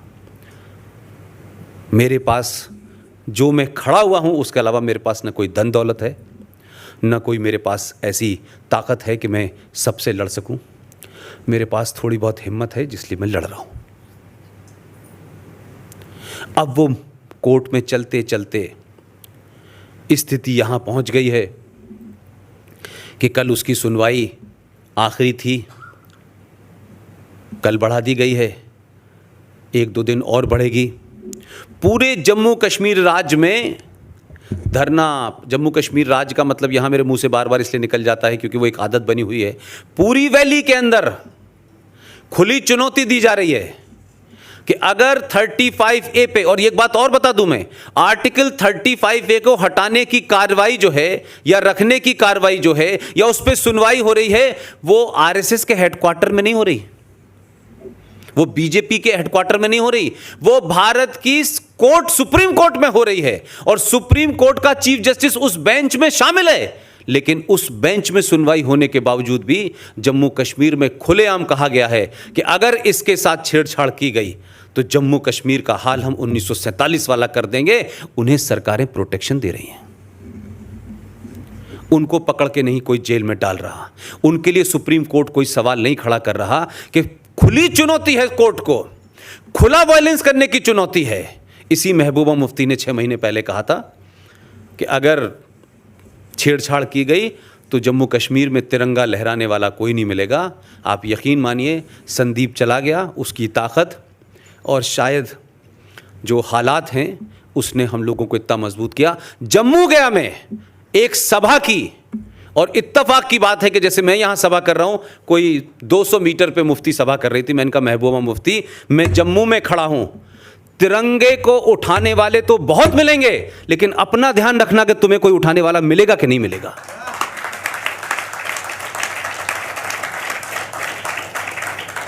इसलिए मैं कह रहा हूं कि इसकी प्रतिक्रिया पूरे देश में होनी चाहिए। यह चंद लोगों का काम नहीं है कि कश्मीर में कुछ होगा, पुलिस कुछ करेगी, सरकार कुछ करेगी, कुछ हिंदूवादी संगठन बोलेंगे। ना, इस देश में जो राष्ट्र से प्रेम करता है, वो हिंदू है, मुसलमान है, सिख है, वो जभी तक राष्ट्र प्रेमी है जब ऐसी बातों पे बोलेगा। ये फ्रॉड नहीं चलेगा, हम दोनों भाई भाई हैं, ये हैं, वो हैं, फलाना है, ढिमाका है, लेकिन जब मामला आएगा लार्जर पिक्चर का तो आप खामोश हो जाएंगे और चंद लोगों को कहेंगे कि भाई आप ही बोलिए ना। ये देश का इशू है। सुप्रीम कोर्ट ने कोई 20 उस पर अब तक हियरिंग हो चुकी हैं। फिर हमारे पास एक संदेशा आता है कि सुप्रीम कोर्ट ने आपकी सारी बातें सुन ली हैं, अब आप जो है, हम डेट आपको नहीं देंगे, हम चैम्बर में बैठ के इसका फैसला करेंगे। तो हमने कहा साहब ये भी कर लीजिए। तो चैम्बर में 3 बार बैठ चुके, अभी तो फैसला आया नहीं है। मैंने जो उस केस की जो बारीकी है जिसमें आपकी जीत होगी, वो इसलिए नहीं है कि उसमें क्या प्रोविजन है, वो अपनी जगह है। प्रोविजन तो अपनी, हम प्रोविजन के खिलाफ नहीं लड़ रहे। हमने सिर्फ इतना सुप्रीम कोर्ट में एक पेच डाला है कि क्या सुप्रीम कोर्ट ये मानती है कि भारत का राष्ट्रपति कोई आदेश दे वो संविधान का हिस्सा बन सकता है? अगर बन सकता है तो मान लीजिए, ये हो नहीं सकता। और हमने कहा कहीं ऐसा नजीर मत डाल दीजिएगा कि हामिद अंसारी जैसे लोग राष्ट्रपति बन जाएं किसी दिन इस देश के। वो कौन सा आदेश देंगे इसका अंदाजा है आप लोगों को कि कैसे कैसे आदेश देंगे। अब सुप्रीम कोर्ट के सामने समस्या यह है कि अगर वो इसको मने करती है तो ये फ्लड गेट खुल जाएगा कि कल राष्ट्रपति आएगा, वो भी कोई बयान दे सकता है, संविधान का हिस्सा बन सकता है। फिर दोनों सदनों की क्या जरूरत है? फिर तो राष्ट्रपति से आदेश दिलवाइए, कानून बनाइए। वो ये कह नहीं सकती। और आप देखिए कि बड़े बड़े फैसले देने के, सबरीमला में पूरे राज्य के अंदर आग लगी हुई है। आपने वो स्थिति और वो तमाम सारे, वहां चिंता नहीं हो इसको, लेकिन इस फैसले को देने में सुप्रीम कोर्ट अगर मगर चुनाचे, ये नुक्ता यहां लगाना है, ये जेर यहां लगाना है, ये जबर यहां लगाना है, इतने हिज्जे कर रही है भाई कि हिचकिचा रही है। हमने कहा फैसला दे दीजिए, लीगल मामला है। लेकिन अब मैंने सुना है कि कुछ लोग जम्मू कश्मीर चले गए हैं, वर्दी वाले लोग। सरकार ने भेज दिया है कि जो लोग तिरंगा न उठाने वाले हों, जो जलाने वाले हों, जो 47 जैसा माहौल बना रहे हों, उनकी तैयारी कर दी है सरकार ने इस बार। फैसला कल आए परसों आए, मैं आपके बीच रहूं या न रहूं, फैसला आपके हक ही में आएगा, इसके अलावा कोई चारा ही नहीं है। कोई रास्ता ही नहीं है। और ये धारा 35A जिस वक्त भी हटेगी, मेरे शब्दों को याद रखिएगा, जिस घड़ी हटेगी ना, उससे 8 या 10 घंटे के अंदर जम्मू कश्मीर में आतंकवाद 50% समाप्त हो जाएगा, इमीडिएटली समाप्त हो जाएगा। इसी आर्टिकल 35A के साथ में एक और वाकया आपको कश्मीर का बताता हूं, जो देश के बड़े बड़े लोगों ने नहीं बताया, जिसमें मेरी मेरी ज़ाती ख्वाहिश है कि अंबेडकर के वारिस यहाँ हैं महाराष्ट्र में। मैंने सुना है वो मिल गए थे एक बार मुझे महाराष्ट्र सदन में, मैंने जब उनसे वो छोटी सी बात पूछी तो बड़े नाराज़ हो गए। पहले तो उन्होंने ऐसे कहा कि जैसे मतलब मेरा कोई अधिकार ही नहीं है। बोले आप कौन होते हैं? मैंने कहा मैं भारत का नागरिक हूँ, बहुत सारे काम करता हूँ, ये भी काम करूँगा मैं। तो उनको हिल गए बेचारे, बोले हमें तो ये पता नहीं था। मैंने कहा आपको बहुत कुछ नहीं पता था, लेकिन सब कुछ आप ही को पता होता है भाई। मैं आपको एक घटना बता रहा हूँ, ये घटना बहुत छोटी है लेकिन कितनी बड़ी राष्ट्रीय बात है ये। 1957 में जम्मू कश्मीर राज्य के अंदर सफाई कर्मचारियों ने हड़ताल कर दी, क्योंकि शेख साहब को लगा कि हम तो करते हैं, हमारे किए कराए पे कोई दूसरा पानी डालेगा, हम क्यों करेंगे, हम तो शेख साहब हैं। तो महामारी फैल गई जम्मू कश्मीर में, और उस वक्त के प्राइम मिनिस्टर जम्मू कश्मीर के बख्शी गुलाम मीर साहब ने अपने 2 कारिंदों को कहा कि भाई इसको संभालो किसी तरीके से, ये तो महामारी फैल गई है। तो पठानकोट और अमृतसर से उनके 2 कारिंदे गए और 200 वाल्मीकि लोगों को लेके आए और उनसे हाथ जोड़ के विनती की कि आप यहां आए हैं, आप हमारी मदद करें, आप सफाई करें, हम आपको यहां की नागरिकता भी देंगे और आपको रोजगार भी देंगे। अब 1957 में उस वक्त के वाल्मीकियों की क्या मानसिक दशा होगी, देश आज़ाद हुआ था, जिसको जो मिल गया उन्होंने वो कर लिया बेचारों ने। वो 200 परिवार वहाँ रहने, 200 लोग रहने लगे। देखिए मैं इसलिए कह रहा हूँ कि ये काम आप सब कर सकते हैं, अलग अलग जगह बहुत सारे काम आप कर सकते हैं, इसमें कोई भीड़ की ज़रूरत नहीं है, थोड़ा सा समय निकालने की है। न मैं कश्मीर का हूँ, न मेरे बाप दादा कश्मीर के हैं, मेरी पढ़ाई जहाँ हुई है वो बिल्कुल एंटी थीसिस थी। नौकरी भी जीवन में मैंने बहुत सारी ऐसी जगह की जो मेरी सोच के एंटी थीसिस थी, लेकिन वो नौकरी थी, इसलिए उसको छोड़ा मैंने ताकि मैं थीसिस पे बात करने लगूँ, ठीक ठाक बात करने लगूँ, क्योंकि वहाँ मुझे दूसरी बातें इसलिए कहनी होती थी कि मैं नौकरी कर रहा था। इसी 35A के सिलसिले में जम्मू कश्मीर के अंदर हम लोग एक कैंप से गुजर रहे थे, इससे पूछा, उससे पूछा, उससे पूछा, तो कुछ लोगों ने हमसे बातचीत में, रेफरेंस में ये कहा कि क्या आप हमारी दशा को जानते हैं? तो हमने कहा हमको नहीं पता है भाई, हम लोकल भी नहीं हैं यहाँ के। बस कोई 60-70 साल का बुजुर्ग, लकड़ी की तरह सूखा, उसकी बीवी ज़मीन पे बैठी हुई थी। जम्मू कश्मीर के राज्य की बात बता रहा हूँ मैं आपको। वो रोने लगे, मैंने उनका हाथ वाथ पकड़ा, उनके पास बैठ गया। तब उन्होंने मुझे जो बताया ना, तो मुझे उस वक्त ऐसा लगा कि शायद मेरे मतलब मैं इतनी आग थी मेरे अंदर, मुझे लगा कि मैं क्या कर सकता हूँ उस वक्त। वो 200 परिवारों को, 200 वाल्मीकियों को वहां रखा और क्या किया आपने नौकरी दे दी उनको, वो काम करने लगे और उसके बाद में बात खत्म हो गई, सब भूल गए। सवाल क्या है उसमें महत्वपूर्ण, कि आपने कितनी मक्कारी के साथ, कितनी नफरत के साथ, जो जिन्ना साहब यहां से गए थे जब, तो मुस्लिम दलित भाई भाई की बात कर रहे थे, और बंगाल से एक साथी को अपने साथ ले गए थे जिसको पाकिस्तान का पहला लॉ मिनिस्टर बनाया, जिसने वहां का संविधान लिखा। वो कहानी अलग रेफरेंस की है। और आज की डेट में आप सुनते हैं नारे जय भीम और जय मीम। अंबेडकर साहब के वारिस भी लगा रहे हैं, रोज लगाते हैं, हर बात पे प्रतिक्रिया देते हैं। वो 200 वाल्मीकि परिवारों की गिनती आज की डेट में 2.5 लाख है। वो राज्य के नागरिक नहीं है, कुछ हद तक मान लेता हूं। आपने जम्मू कश्मीर के संविधान में एग्जीक्यूटिव ऑर्डर पास किया 6.7.8.9। आप सोचिए, हम किससे उम्मीद कर रहे हैं, किससे भाईचारे की बात कर रहे हैं भाई? किन लोगों के लिए हम ये मान के चल रहे हैं कि देश पे संकट होगा तो ये आगे खड़े होंगे? किन लोगों से बात कर रहे हैं? और हम 70 साल से सामूहिक साथ उनको आगे बढ़ाए जा रहे हैं। कश्मीरियत, जमहूरियत, जने क्या क्या बकवास करते हैं हम लोग। उन्होंने उनको साथ क्या नाजायज़ किया कि उस एग्जीक्यूटिव ऑर्डर के माध्यम से जम्मू कश्मीर के संविधान में बख्शी गुलाम मीर साहब कितने मक्कार आदमी होंगे, कितना सुपीरियरिटी कॉम्प्लेक्स होगा, कितने मुसलमान और पठान और सैयद होने का उनके अंदर घमंड होगा। उस एग्जीक्यूटिव ऑर्डर ने ये लिखा है कि जम्मू कश्मीर राज्य में ये जो 200 लोग आए थे, इनको नागरिकता नहीं मिल सकती, क्योंकि सन 1957 का मामला है, क्योंकि 1954 में आपने वो धारा लगा ली थी। उसके अलावा जो खतरनाक बात लिखी है, जो शर्मनाक है, वो ये लिखी है कि जम्मू कश्मीर राज्य में ये लोग रहेंगे, पढ़ेंगे, लिखेंगे, MBBS करेंगे, डॉक्टर बनेंगे, इंजीनियर बन सकते हैं, सब कुछ हो सकता है, लेकिन जम्मू कश्मीर राज्य में सिर्फ ये भंगी की नौकरी करेंगे। ये संवैधानिक तौर पे लिखा गया है भाई साहब, ये किसी ने भाषण नहीं दिया।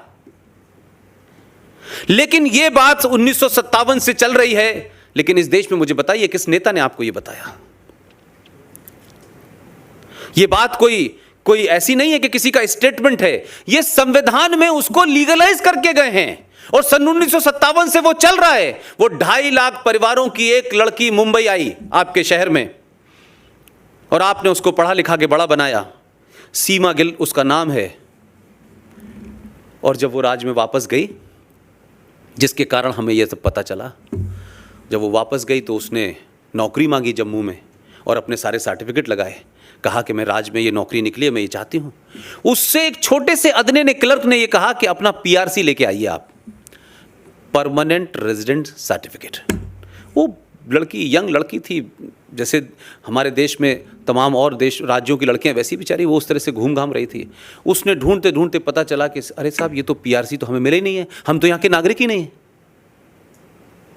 वो टॉपर है, लेकिन जम्मू कश्मीर राज्य में शेख साहब की गंदगी उठाने का काम है, उसका और कोई काम नहीं है।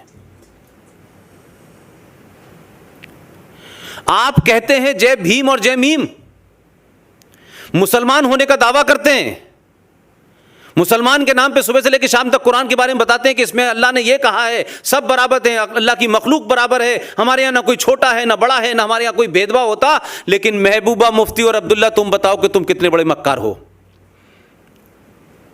तुमने 200 लोगों को, जो बेचारे गरीब थे, जो अशिक्षित थे, जो दबे कुछ लोग थे, तुमने उनके साथ संविधान में इतना बड़ा पाप करके चले गए।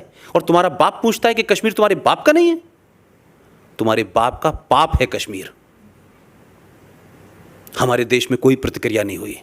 मायावती उत्तर प्रदेश के मुंह से मैंने कभी नहीं सुना, अंबेडकर के रिश्तेदारों से कभी नहीं सुना, दलितों के नाम पर राजनीति होती है मैंने नहीं सुना, 130 सीटें SC ST की रिजर्व में पार्लियामेंट में, एक शब्द मैंने पिछले 5 साल में जब से मैं इस समस्या से लड़ रहा हूं मैंने नहीं सुना। फ़कत यह है कि दीपक मिश्रा साहब जब इसकी सुनवाई कर रहे थे तो हमने उन लोगों को बुलाया कि भाई आप एक अर्जी दें, तो दीपक मिश्रा साहब वो शॉक्ड, उनको ये अंदाज़ा ही नहीं था। बोले ऐसा हो रहा है? मैंने कहा ये लोग खड़े हुए हैं, ये कागज़ है, ये जम्मू कश्मीर का संविधान है, ये एग्जीक्यूटिव ऑर्डर है, ये पढ़ लीजिए। इतने नाराज़ हुए कि उन्होंने कहा, वो तो अब चले गए, मैं उस वक्त की आखिरी डेट जो उनके दौर की थी बता रहा हूँ, उन्होंने कहा कि हम इसको फिर हटा देते हैं। उन्होंने कहा 10 दिन बाद की डेट दी। 10 दिन बाद की जब डेट दी तो पूरे जम्मू कश्मीर में हंगामा हो गया, मूसा पैदा हो गए, दुजाना पैदा होने लगे। ये सब किसी के इशारे पे खेल होने लगता है। आतंकवादी सडनली तेज हो जाते हैं, फिर शांत हो जाते हैं, स्कूलों में आग लग जाती है। ये ऐसे ही नहीं हो रहा है। हमको लगता है कुछ लोग नहीं है, वहां की मेजॉरिटी मुसलमान नहीं चाहती कि हिंदू के हाथ में ताकत जाए। वो आपको आज भी उसी नजर से देखते हैं। लिहाजा कश्मीर को दिल्ली कुछ भी दे दे, आपका काम है देना, हम वापस आपको सिर्फ आतंकवाद देंगे और कुछ नहीं देंगे। और इसी सरकार के अंदर जम्मू कश्मीर में 57 एक्ट कानून जम्मू कश्मीर की विधानसभा में ऐसे बने हैं जो एंटी हिंदू और एंटी इंडिया हैं। कोई बोलता नहीं है इसके बारे में, कोई नहीं बोलता है। हम आतंकवाद को से लड़ रहे हैं कि उसे बढ़ावा दे रहे हैं? आतंकवाद क्या है भाई? कुछ गुंडे पाल रखे हैं जिनका नाम हुर्रियत है, वो अपना कैलेंडर जारी करते हैं हर हफ्ते उनका कैलेंडर जारी होता है। मंगल को यहां बंद रहेगा, बुध को ये होगा, फलाने दिन प्रोटेस्ट होगी, उन्होंने कैलेंडर जारी करते हैं, उन्हें कोई नहीं पकड़ता भाई। लेकिन हिंदुस्तान से कोई दीवाना बनारस से चला जाए, इलाहाबाद से चला जाए, मुंबई का चला जाए कि भाई मैं वहां जा रहा हूं, लाल चौक पे झंडा फहराऊंगा, तो लाल चौक पे तिरंगा फहराने में उसकी पिटाई इतनी होती है कि वो ICU में चला जाता है। लेकिन जम्मू कश्मीर राज्य में IS का झंडा खुलेआम फहराया जाता है। एक मुझे बता दीजिए कि जिसने IS का झंडा भारत की धरती पे फहराया हो, जम्मू कश्मीर में फहराया हो, उसको किसी ने गोली मारी हो, उसको किसी ने पीटा हो, उसको कोई जेल हुई हो, बल्कि वो तो वहां मुजाहिदीन कहलाते हैं। और दूसरी मक्कारी, ये IS के झंडे पे क्या लिखा होता है पता है कुछ आप लोगों को? एक काला सा झंडा लेके लोग खड़े होते हैं, उस पे क्या लिखा होता है? उस आईएस के झंडे के ऊपर लिखा होता है ला इलाहा इल्लल्लाह मोहम्मदन रसूलुल्लाह। कुरान मजीद का पहला कलमा जो है उस झंडे पे लिखा होता है। मुसलमान उसको लेके चलते हैं और उसको आगे रख के पुलिस पे, आर्मी पे गोली चलाते हैं, उनके ऊपर तेजाब फेंकते हैं। मेरा एक सवाल उन मुसलमानों से है जो इस्लाम के बड़े पक्के मुसल्लत ईमान है जिनका, जो कुरान की हदीसों का हवाला देते हैं, आयतों का हवाला देते हैं, जो डेनमार्क के अंदर कोई आदमी मोहम्मद साहब की शान में गुस्ताखी करते हुए उनकी शान में कुछ ऐसा कर देता है कि उनकी कार्टून बना देता है, और उस कार्टून बनाने से इस देश में बनता डेनमार्क में है, भावनाएं दिल्ली में भड़क जाती हैं, अलीगढ़ में, रामपुर में, आजमगढ़ में दंगे होने लगते हैं। लाहौर में था जब ये घटना घटी, वहाँ भी दंगे हो रहे थे। मैंने कहा मोहम्मद से इतना प्यार अच्छा लगता है, हमको भी होना चाहिए, आपके पैगंबर हैं भाई।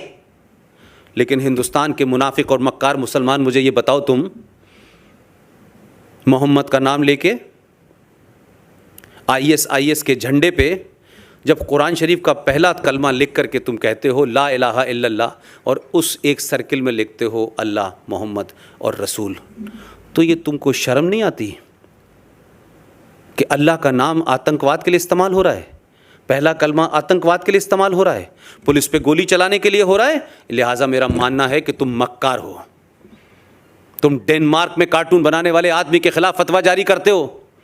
एक आदमी सलमान रश्दी ने कुरान शरीफ के बारे में कुछ लिख दिया, तुम फतवा जारी करके उसको मारने की बात करते हो। एक औरत जिसको उसके अपने घर वालों ने सताया हो, कम्युनिस्टों की सरकार में रही हो, रात रात भर भागती रही हो, हमारी दोस्त है वो एक अलग बात है, लेकिन दिल्ली में वो औरत आज भी अंडरग्राउंड रहती है, उसके टेलीफोन नंबर पे बात नहीं हो सकती है।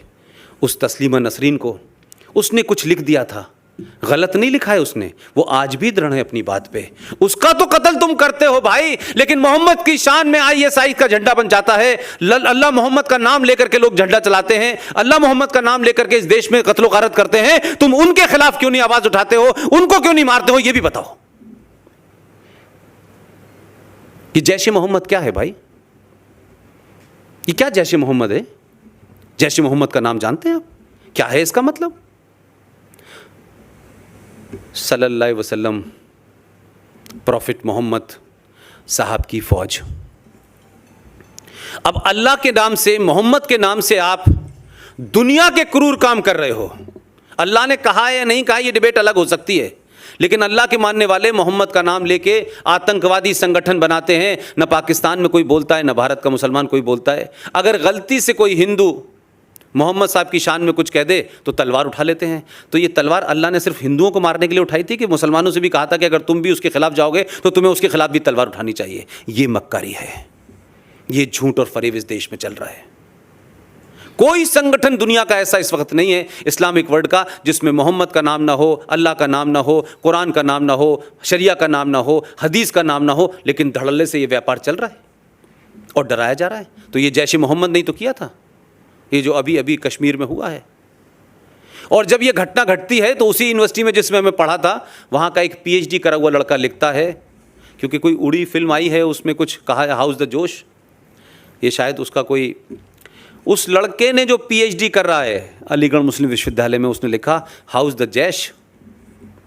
इस घटना के बाद उसे पर नहीं पकड़ा किसी ने, उस सोच को वहीं रोका उसने कि वो भारत की सेनाओं पे हमला करने वाले संगठन के बारे में तंज कसते हुए, आपको चढ़ाते हुए लिखता है हाउस द जैश। कुछ नहीं होता उसके ऊपर। इस हमले के बाद नॉर्थ इंडिया के अखबार इधर कितने आते नहीं आते, कोई शहर ऐसा नहीं था उत्तर प्रदेश का, बिहार का, जहां लोगों ने कमेंट करने, लिखने, मैसेज करने में तमाम भारतीय सेना को गाली न दी हो और इस बात का फ़ख्र न करा हो कि 40 फौजियों को जैश मोहम्मद ने मारा है। जिस आतंकवाद से आप समझ रहे हैं कि यह आतंकवाद पाकिस्तान ने किया है, वो तो पैदा हुआ ही इसीलिए है, उस पर तो सेकंड थॉट ही नहीं है। इसको बार बार ये कहना पाकिस्तान ने किया है, पाकिस्तान ने किया है, पाकिस्तान का हाथ है, भाई पाकिस्तान का हाथ नहीं, पाकिस्तान का पैर, गला, सब कुछ है इसमें। लेकिन ये कह देने से बात नहीं बनेगी ना भाई। पाकिस्तान क्या कर रहा है वो समझ में आता है, लेकिन इस देश में आपने 70 साल में गंगा जमुना तहजीब के चलते 500 से ज़्यादा कश्मीर बना दिए हैं। घर घर लड़ाई हो रही है।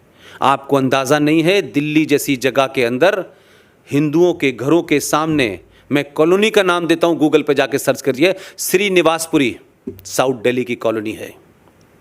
एक नया हथियार निकला है कि हम अपना धार्मिक डिमॉन्स्ट्रेशन इतना ताकतवर करेंगे कि अगर उसको कोई देगा तो अरे साहब देखिए साहब हमारी धार्मिक भावनाएं भड़क जाएंगी। उस गली के अंदर नमाज पढ़ने की प्रथा शुरू हो गई कि आप जुमे में 1 घंटा नमाज पढ़ेंगे। उतनी देर तक हिंदू अपनी खिड़कियों को बंद कर लेते हैं, दरवाज़ों को बंद कर लेते हैं, और करा क्या कि धीरे धीरे घर के आप उनके आंगन में चले गए, आप उनकी छतों पे जाने लगे। वो इतना डर गए कि दिल्ली जैसी जगह में श्रीनिवासपुरी से 50 हिंदू परिवार मकान छोड़ के चले गए। ये दिल्ली की बात बता रहा हूं मैं आपको। मालदा में हुआ सबको पता है, कैराना में क्या हुआ सबको पता है, रामपुर में क्या हो रहा है सबको पता है, अलीगढ़ में क्या हो रहा है सबको पता है, लेकिन बाकी जगहों की खबरें ही नहीं आ रही। ये आतंकवाद मेरे लिए ज़्यादा खतरनाक है। ये टेलीविज़न के ऊपर रहमानी, सलमानी, शैतानी, छोटे भाई का पजामा, बड़े भाई का कुर्ता पहन के अजीब अजीब वेशभूषा में लोग आते हैं, क्या क्या बकवास करते हैं। एक कहता है बाबर ने भारत को सभ्यता दी है, दूसरा कहता है कि औरंगजेब रब्बुल आलमीन था।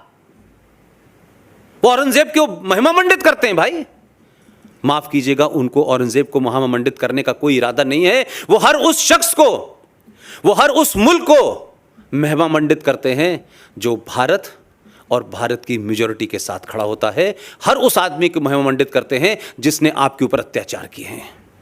उनका औरंगजेब से कोई संबंध नहीं है। सिर्फ इसलिए कि औरंगजेब ने जो किया, बाबर ने जो किया, शाहजहां ने जो किया, आपको जलील करने के लिए आप लगातार उस कुंठा में रहें, उस इन्फिनिटी कॉम्प्लेक्स में रहें, उस एहसास कमतरी में रहें। इसलिए हर वो चीज़ के साथ वो वर्ग खड़ा हुआ है जिसमें आपको छोटा बौना दिखाया जा सके। हम आतंकवाद से लड़ाई कतई नहीं लड़ सकते। हम बहुत गलतफहमी में हैं।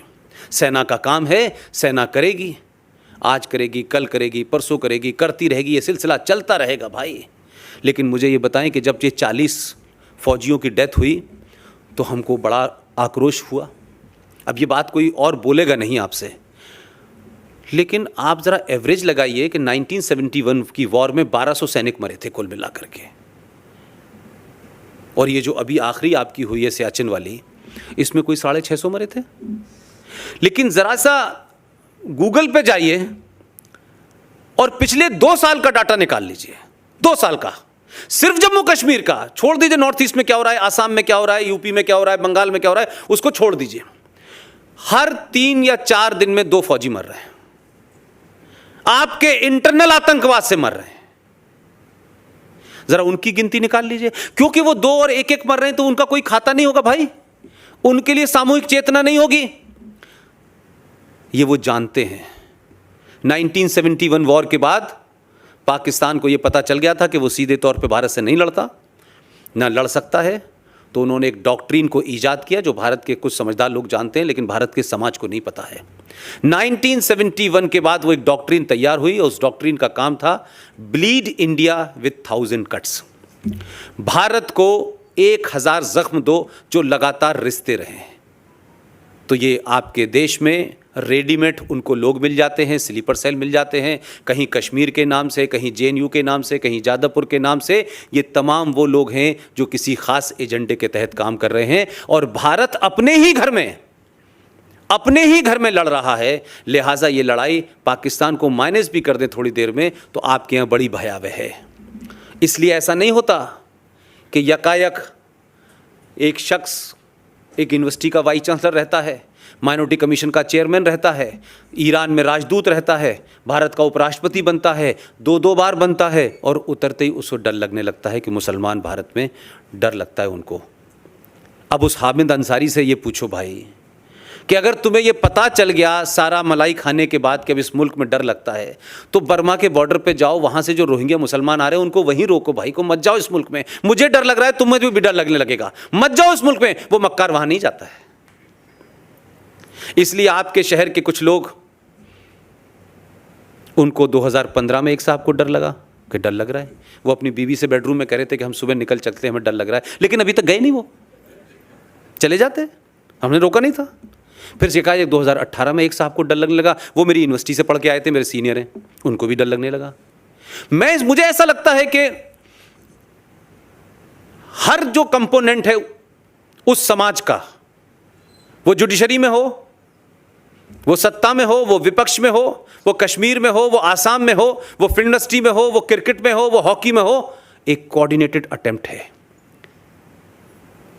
एक दूसरे के तार हैं ये, कि जो जिस हैसियत में है उस हैसियत में इस मुल्क को अपने पंजों पे खड़ा रखो। इस मुल्क की जो पहचान है उस तरफ लोग न बढ़ें। जैसे ही बढ़ते हैं आप, क्या वजह हो गई भाई कि अभी यकायक डर लगने लगा? मैंने इतनी घटना गिताई इस देश के अंदर, कभी डर नहीं लगा। 350, 400, 500 लोग आपके मुंबई बम धमाकों में मरे, किसी ने कहा था कि डर लग रहा है? किसी को डर क्यों नहीं लगा भाई?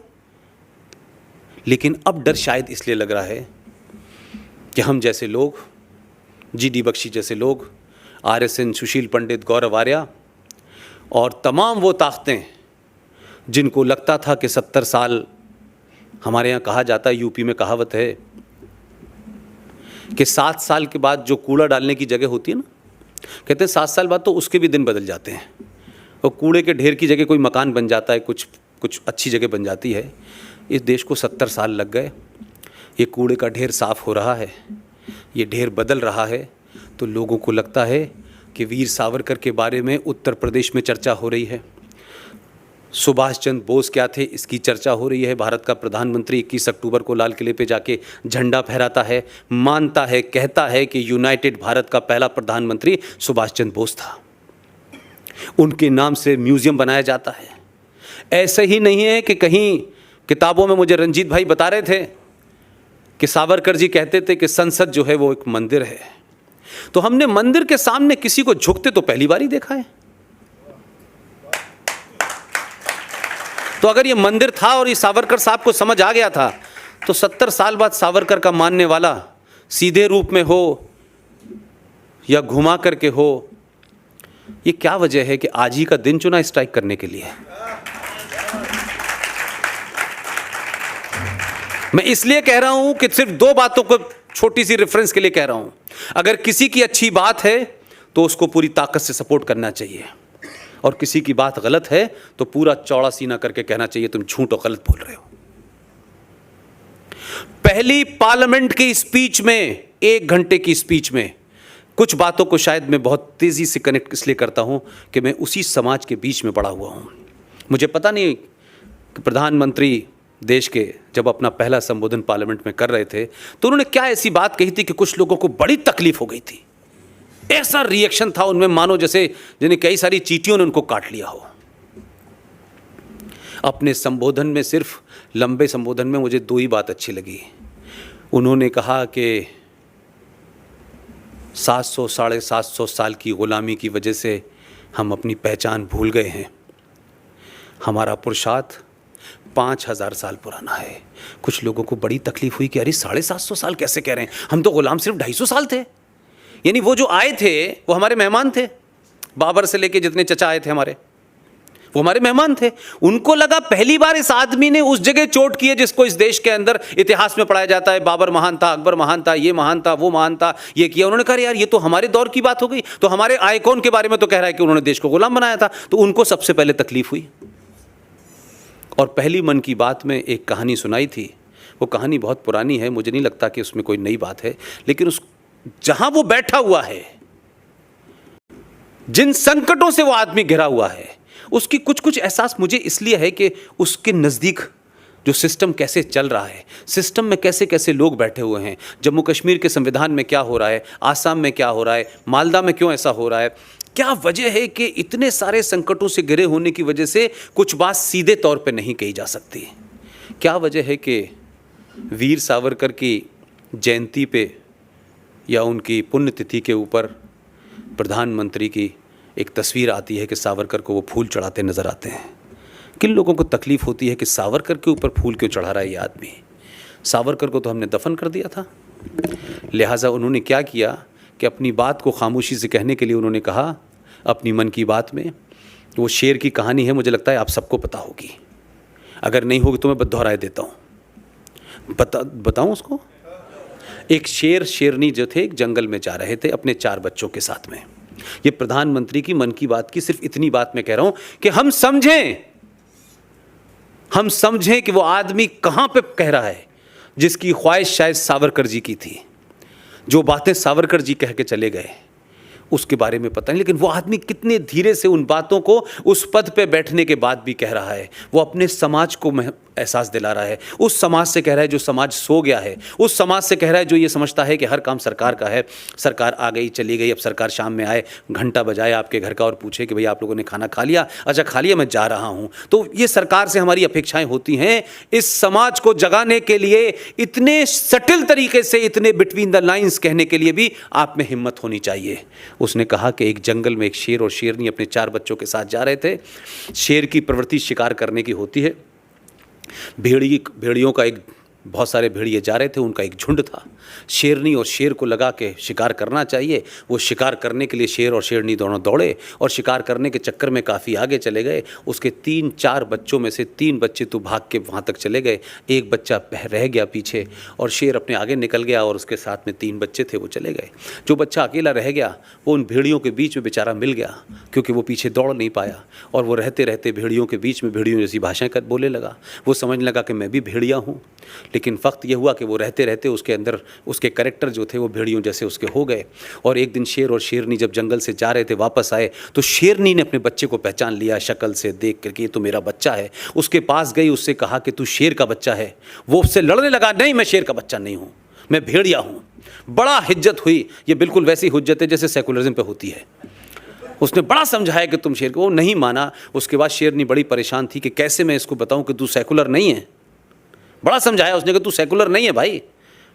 खैर वो उसको एक जंग वहाँ ले गई कुएं के पास और उससे कहा कि मेरी शक्ल देख और अपनी शक्ल देख, हम दोनों एक ही से हैं। उसने देखा और जैसे उसके बच्चे के चेहरे पे ये आया कि उसको कुछ एहसास हुआ, शेरनी ने दहाड़ लगाई। तो वैसी वो शेर ज़ोर से, बच्चा जो था वो शेर दहाड़ लगाए और उसके बाद बोला कि नहीं मैं तेरा बच्चा हूँ, मैं शेर का बच्चा हूँ। तो हिंदुओं की स्थिति उस भेड़ वाले शेर की तरह हो गई है। इसकी ताकत से मानिए कि आप 5000 साल पुरानी सभ्यता के भाजक हैं। आप किसके, आपके पूर्वज कौन थे, वो कौन लोग थे, कुछ उसका भी गर्व करिए। ऐसा ही नहीं है कि 700 साल के दौर की वजह से आप इतनी हीन भावना के शिकार हो गए हैं कि अपने पुरुषार्थ को आप भूल गए हैं, अपनी पहचान को आप भूल गए हैं। और ये मत कहिए बार बार कि हमारे डीएनए में लिखा हुआ है। हमारे डीएनए का जो भी आइटम था वो उस आदर्श समाज के लिए था, जब समाज में मूल परंपराएं थीं, कुछ कानून थे, कुछ रूल थे। इसलिए हमारा बिहेवियर था कि हम हथियार नहीं उठाते थे, हम तर्क से बात करते थे। लेकिन 5000 साल पुराने हथियार से आज के आतंकवाद से नहीं लड़ सकते आप। आज आपको उसी हथियार की ज़रूरत है जिस हथियार आपके सामने है। लिहाजा ये मत कहिए कि हम तो सदियों से ऐसे ही थे। वो जो आपका एक शेर है, हमारे यहाँ बड़े सारे लोग गाते हैं उस शेर को। वो कहते हैं कि सदियों रहा ज़माना और क्या क्या कहते हैं, हस्ती मिटती नहीं हमारी। मैं अभी नागपुर के भाषण में मैंने कहा भाई कि ये जो गलत फहमी है ना कि हमारी हस्ती मिटती नहीं, सदियों रहा ज़माना हमारा, मैंने कहा अफगानिस्तान में जाओ, वहाँ भी कभी हुआ करती थी तुम्हारी बस्ती, कहीं नहीं मिल रही तुमको देखने को। ये गलत फहमी दिमाग से निकालिए। आज के दौर की लड़ाई आज के दौर से लड़ी जाएगी, आदर्शवाद से नहीं लड़ी जाएगी। मैं आज भी कहता हूं कि हथियार उठाने की आवश्यकता नहीं है, लेकिन आप ये तो देखिए भाई कि अभी तो आपने एक ही बार बटन दबाया है सही जगह, एक ही जगह बटन दबाया है। हमारे हजारों काम, मेरी निजी ख्वाहिशें, मेरी प्रायोरिटी के सरकार को ये करना चाहिए, ये करना चाहिए, नहीं हुई, कोई दिक्कत नहीं। मेरी सबसे बड़ी प्रायोरिटी ये है, मंदिर बनेगा नहीं बनेगा विषय है, चलता रहेगा, लेकिन वहां मस्जिद तो नहीं बनने जा रही। एक बहुत सारी चीजें होंगी जिससे लोग सरकार से नाराज होंगे, मोदी से नाराज होंगे, उन्हें पूरा अधिकार है नाराज होने का। लेकिन मैं इसलिए नाराज नहीं हूं कि मोदी के आने के बाद से मैं सावरकर की सभा में खड़ा हुआ हूँ, मैं नागपुर में हूँ, मैं आजमगढ़ में हूँ, मैं यूपी में हूँ, सब जगह में हूँ। और लोगों के अंदर जो गुस्सा है, मुझे ऐसा लगता है कि 700 साल के बाद आपको अपने शेर होने का एहसास हो गया है। लिहाजा सरकार में कौन आएगा कौन जाएगा ये महत्वपूर्ण मेरे लिए अभी भी नहीं है। मेरे लिए महत्वपूर्ण है कि जिस दिन ये समाज अपनी ताकत को पहचान जाएगा और समझ जाएगा कि राष्ट्रवाद क्या होता है, तो आप माफ कीजिएगा, आप जब चाहेंगे राष्ट्रवादी को हटा देंगे, दूसरा राष्ट्रवादी उससे खड़ा कर देंगे, लेकिन समाज जिस दिन तय कर लेगा उस दिन कोई आपको पीछे नहीं हटाने वाला। कोई मोदी आपको आ जाए, दूसरा मोदी पैदा होगा, तीसरा मोदी पैदा होगा, लेकिन आपने 2014 में मोदी पैदा करने की कोशिश की, इसलिए वो वहां बैठा हुआ है। और ये आप ही का दबाव है, ये आप ही का दबाव है कि 3:30 बजे जो कुछ हुआ है ये आपका दबाव है। उसको पता है गली मोहल्ले में क्या हो रहा है, उसको पता है जिन लोगों ने मुझे चुना है, अगर मैंने उनकी 100 ख्वाहिशात पूरी नहीं की हैं, लेकिन कुछ तो ऐसी हैं जो इस देश के लिए हैं, उसने पूरी की। लेकिन 2026-11 के बाद तो ऐसा कुछ नहीं हुआ था, क्योंकि तब आप गलती से बटन ने कहां दबाते थे। इसलिए बटन का ध्यान रखिए। मैं प्रचार फिर नहीं कर रहा हूं, मेरा गुस्सा यह है कि छोटी सी गलती, छोटी सी कमी के कारण, छोटी सी नाराजगी के कारण राष्ट्र अहित ना हो जाए हमारा। क्योंकि बड़ी मुश्किल से हमको 70 साल में कम से कम ऐसा आदमी तो मिला जो वीर सावरकर के सामने नतमस्तक होता है, जो पार्लियामेंट में जाने से पहले कहता है ये मंदिर है और अपना सर झुकाता है, जो आतंकवाद को आतंकवाद की तरह डील कर रहा है। उसने सरकार बनाई जम्मू कश्मीर में उस औरत के साथ में जो ये कहती है कि जम्मू कश्मीर में सेल्फ रूल होना चाहिए। बहुत लोगों ने बड़े सवाल उठाए, मैंने उनसे तब भी कहा कि थोड़ा सा समय लो। तुमको पता ही नहीं है जम्मू कश्मीर की विधानसभा में जाओगे जब तुमको पता चलेगा वहां क्या हो रहा है। उस 2 साल में बहुत चीजें पता चल गई हैं। और वो जो मैडम जिनके कंधों पे चीफ मिनिस्टर बनी हुई थी, अब सुबह शाम चिल्ला रही हैं। उनको पता नहीं है कि यहाँ ये आया क्यों था फकीर झोला लेकर के। वो ले गया है कागज यहाँ से निकाल करके सारे, अब हिसाब ले रहा है तुमसे पूरा। अब तुमको सूद समेत देना पड़ रहा है, अब तुम्हारी समझ में नहीं आ रही है। तो अब तिरंगे को भी गाली दे रही हो और कश्मीरियत को भी गाली दे रही हो और जमहूरियत भी खतरे में है। जमहूरियत खतरे में नहीं है। इस देश का मक्कार मुनाफिक जो इस मुल्क को ग़ज़वा-ए हिंद में लाना चाहता है, जो निज़ाम मुस्तफ़ा स्थापित करना चाहता है, उन लोग ज़रूर ख़तरे में हैं। कुरान मजीद में 2-3 चीज़ें कह के बात अपनी समाप्त करूँगा मैं। पता नहीं आप लोग कुरान नहीं पढ़ते, मेरी हाथ जोड़ के विनती है कि इस देश का हिंदू, आप जिस भाषा में चाहते हैं कुरान अवेलेबल है, कुरान शरीफ पढ़ लीजिए। उसको धार्मिक किताब समझ के मत पढ़िए। आप मानिए कि किताब है, जैसे प्रेमचंद की कहानी पढ़ते हैं, जैसे सावरकर का इतिहास पढ़ते हैं, आप उसे सिर्फ पढ़ डालिए। पढ़ने के बाद जो भी कुछ मैं कह रहा हूं मुझसे 1000 गुना आप यही बात कहने लगेंगे। उसमें जो लिखा हुआ है उसको छुपाया गया है, जो नहीं लिखा है उसका प्रचार किया जा रहा है।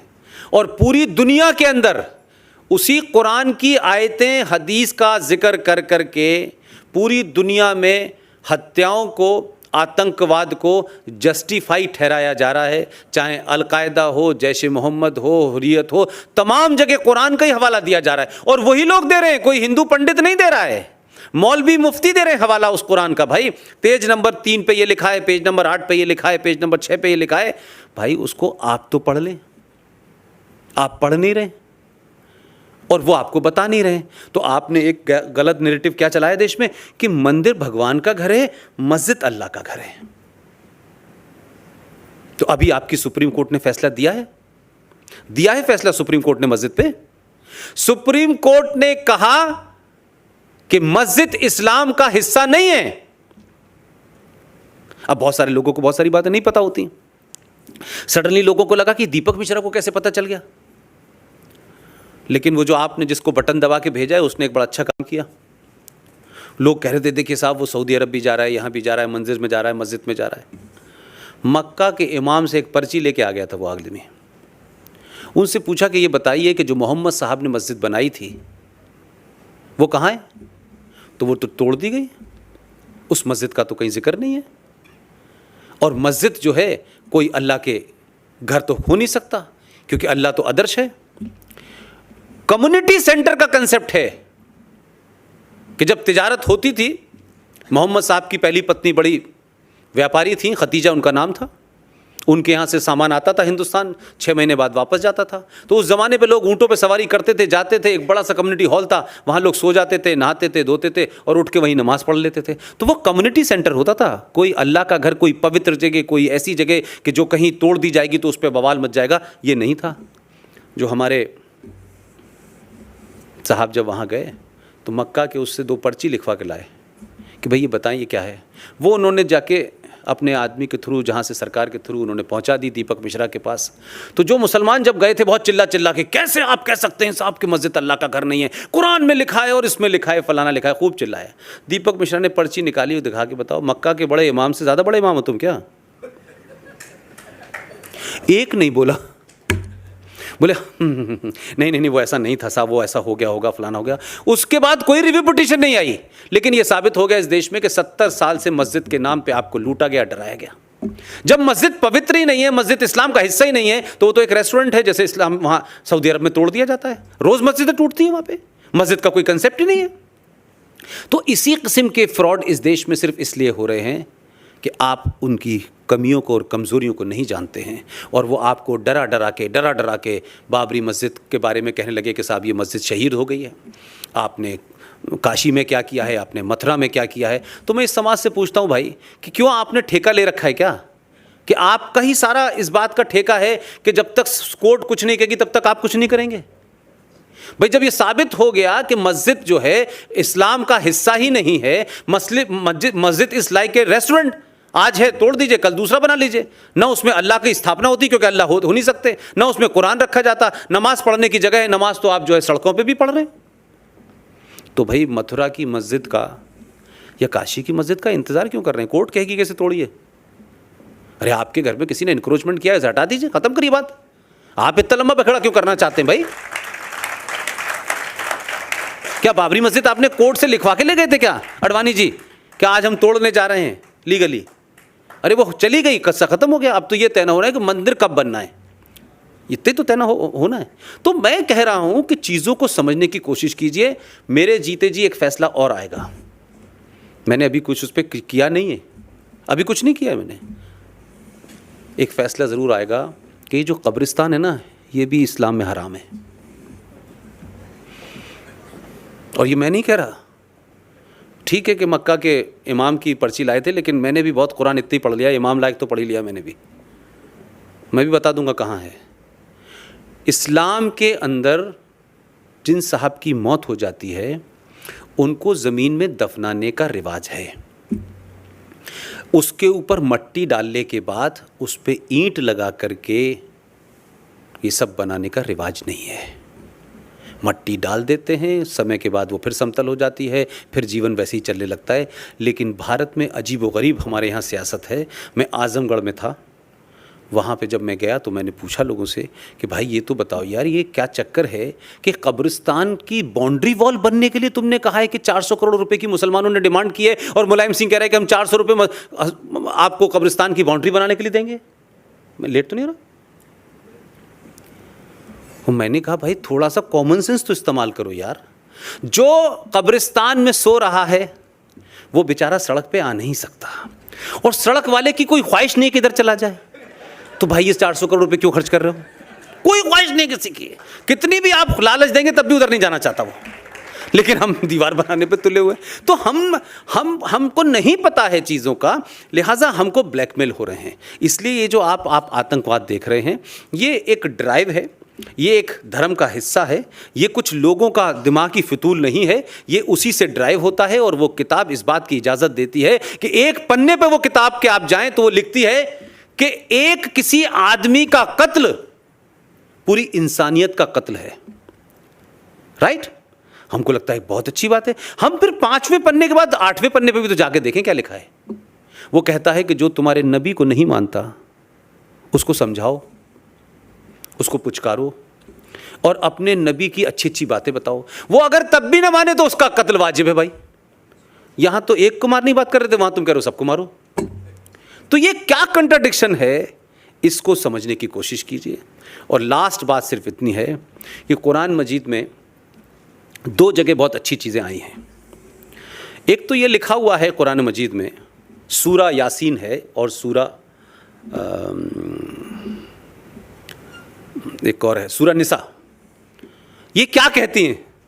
ये कहती हैं कि अल्लाह ने जो उनके मानने वाले थे, जो उनके फॉलोअर थे, उनको हुक्म दिया कि ऐ मेरे मानने वालों, मैंने तुम्हें दुनिया की हर नायब, हर चीज़ से, फलों से, पेड़ों से, हर चीज़ से तुमको मैंने नवाजा है। तुमको ज़िंदगी की हर चीज़ मैंने दी है। तुम्हें कैसे उठना है, कैसे बैठना है, कैसे पानी पीना है, क्या खाना है, नहीं खाना है, रोज़ा, नमाज, ये सब तुम्हें मैंने बताया है। अगर तुम मेरे बताए रास्ते से हटे और तुमने सब वो काम किए जो हिंदुस्तान के मुसलमान कर रहे हैं, तो मैं ज़मीन पर ऐसे लोग भेजूंगा जो तुम्हें मेरे रास्ते पे ले आएंगे। अल्लाह ने ये नहीं कहा था कि 2014 में नहीं भेजूंगा, ये कतई नहीं कहा था अल्लाह ने, कतई नहीं कहा था अल्लाह ने, लेकिन कहा था कि 1,24,000 पैगंबर इस धरती पे आएंगे, आते रहेंगे, जब तक ये कायनात जिंदा है, जब तक ये धरती के ऊपर लोग रहेंगे। ऐसे लोग आएंगे, अलग अलग शक्लों में आएंगे, अलग अलग भाषाओं में, अलग अलग जगह आएंगे। लेकिन मुसलमानों की गलतफहमी यह है कि उन्हें लगता है कि जो आएगा वो दाढ़ी वाला होगा, गोल टोपी लगाएगा असदुद्दीन की तरह, छोटे भाई का पजामा पहनेगा, बड़े भाई का कुर्ता पहनेगा, और वही आएगा। अल्लाह मियां ने कहीं कुरान में नहीं लिखा भाई, कहीं नहीं लिखा कि उसका नाम नरेंद्र मोदी और योगी नहीं हो सकता। वो भी आएंगे, और तुम जो गलत काम कर रहे हो, जो गैर इस्लामिक काम कर रहे हो, उनको तुम्हें नसो सुधारेगा, मार मार के तुम्हें रास्ते पे लाएगा। आप मुझे बताएं कि क्या नरेंद्र मोदी को वोट इसलिए मिला था कि मुसलमान जो गैर इस्लामिक काम कर रहे थे, कि अपनी औरत को, अपनी बेगम को आप इसलिए तलाक दे रहे थे कि चाय ठंडी हो गई, मोबाइल देर से क्यों उठाया, तलाक तलाक तलाक। या आपने जो 2020 मैच खेलना शुरू कर दिया था भाई, ये गैर इस्लामिक, गैर कुरानिक था। लेकिन पूरे हिंदुस्तान में मुझे एक कोई घटना बता दीजिए, कोई 30-35 करोड़ मुसलमान है और दूसरा आदमी कुरान शरीफ लेके साथ में चलता है सुबह से लेकर शाम तक, छोटी छोटी बात पे इस्लाम खतरे में है, इस्लाम के साथ ये हो रहा है, फलाना हो रहा है। आप उससे पूछो भाई कि तुम इतने अगर ईमानदार थे तो तुम्हारे अंदर इस बात की जुर्रत क्यों नहीं हुई, जो तुम सुबह से लेकर शाम तक कुरान शरीफ की बात करते हो, खड़े होते और अपने लोगों से कहते कि मुसलमानों, ये जो तलाक़ बिद्दत है, जो एक बार में तुम तलाक दे देते हो लड़की को और घर से निकाल देते हो और फिर कहते हो सड़क पे घूमने लगती है और बच्चों को लेके खड़ी हो जाती है और तुम्हारी कोई जिम्मेदारी नहीं होती, तुम ये गैर इस्लामिक काम क्यों कर रहे हो भाई? किसी सेकुलर लीडर ने नहीं कहा, किसी मुसलमान लीडर ने नहीं कहा, एक ही पैगंबर आया था, उसने कहा नहीं नहीं मैं इनको ठीक करूंगा, और उनका नहीं नहीं ये गलत कर रहे हो तुम, ये मैं नहीं दूं, तो उसके पीछे पड़ गए। यानी ये इस लिमिट पे पहुंच चुके हैं कि अल्लाह भी अब इनसे डरता होगा कि इन बेवकूफों को समझाने के लिए मैंने एक आदमी भेजा है, ये उसके खिलाफ हो गए। वो भी डरता होगा यार कि ये तो इतने बेहया बेशरम हो चुके हैं, अब इनके लिए कुछ और भेजना पड़ेगा। तो उन्होंने उत्तर प्रदेश में कहा योगी को भेजो यार, यहां भी कुछ ठीक ठाक करो, यहां भी ज्यादा गड़बड़ है। तो मैं कुल मिला के ये बात इसलिए कह रहा हूं आपसे कि 1,24,000 पैगंबर आएंगे, ये कुरान में लिखा है, ये मैंने नहीं लिखा भाई, और उसमें साफ साफ लिखा है किस जबान में आएंगे, किस कपड़ों में आएंगे, किस भेष में आएंगे, आते रहेंगे। लेकिन वो 632 के बाद से तैयारी नहीं है मानने के लिए, बीच में बहुत आगे लेकिन फिर भी नहीं मान रहे। तो मेरा कहना सेंस ये है कि ये हिम्मत कम लोगों में होती है, ये गट्स बड़े कम लोगों में होते हैं। हम तमाम आरोप लगा करके उसको छोटा और बौना कर सकते हैं। इतिहास में बौने लोगों को बड़ा किया गया, और मैं समझता हूँ कि आज सावरकर को लेकर के, आज स्वामी विवेकानंद को लेकर के, आज सुभाष चंद्र बोस को लेकर के, कहाँ ईस्ट और कहाँ वेस्ट, मेरे दो ही आइकॉन हैं। एक आइकॉन को आज़ाद कराने में जीडी बख्शी के साथ में पिछले समय से काम कर रहा था, हमारी पूरी टीम काम कर रही थी, सरकार ने हमारी बातें मानी। सुभाष चंद्र बोस आज भारत के रिकॉर्ड में वॉर क्रिमिनल नहीं है। आज सुभाष चंद्र बोस को भारत के प्रधानमंत्री ने लाल किले पे जाकर 21 अक्टूबर 1943 में जो उन्होंने आज़ादी की घोषणा की थी, उसी दिन दोबारा लाल किले पे जाके झंडा फहराया। ये इस बात का सबूत है कि अब वो आइकॉन जिंदा होंगे और जो बौने थे उनको दफन किया जाएगा। That is my point. तो सावरकर के बारे में मेरी रंजीत भाई से भी बात हुई है कि जैसे शिवाजी को लेकर के आप किसी भी देश में कहीं चले जाएं, कोई ये नहीं कहता ये महाराष्ट्रियन है, कोई ये नहीं कहता, बड़ी ताकत के साथ, बड़े गर्व के साथ कहते हैं हम भी। मैं रंजीत जी, अगर कोई मुझे इसकी ज़िम्मेदारी सौंपेंगे, पूरी ईमानदारी से मैं कोशिश करूँगा आप सावरकर जी को ट्रांसलेट करें, दूसरी भाषाओं में करें और पूरे नॉर्थ में लेके जाएं। लोग इंतज़ार कर रहे हैं सावर साहब का आपका। बहुत बहुत शुक्रिया, थैंक यू वेरी मच।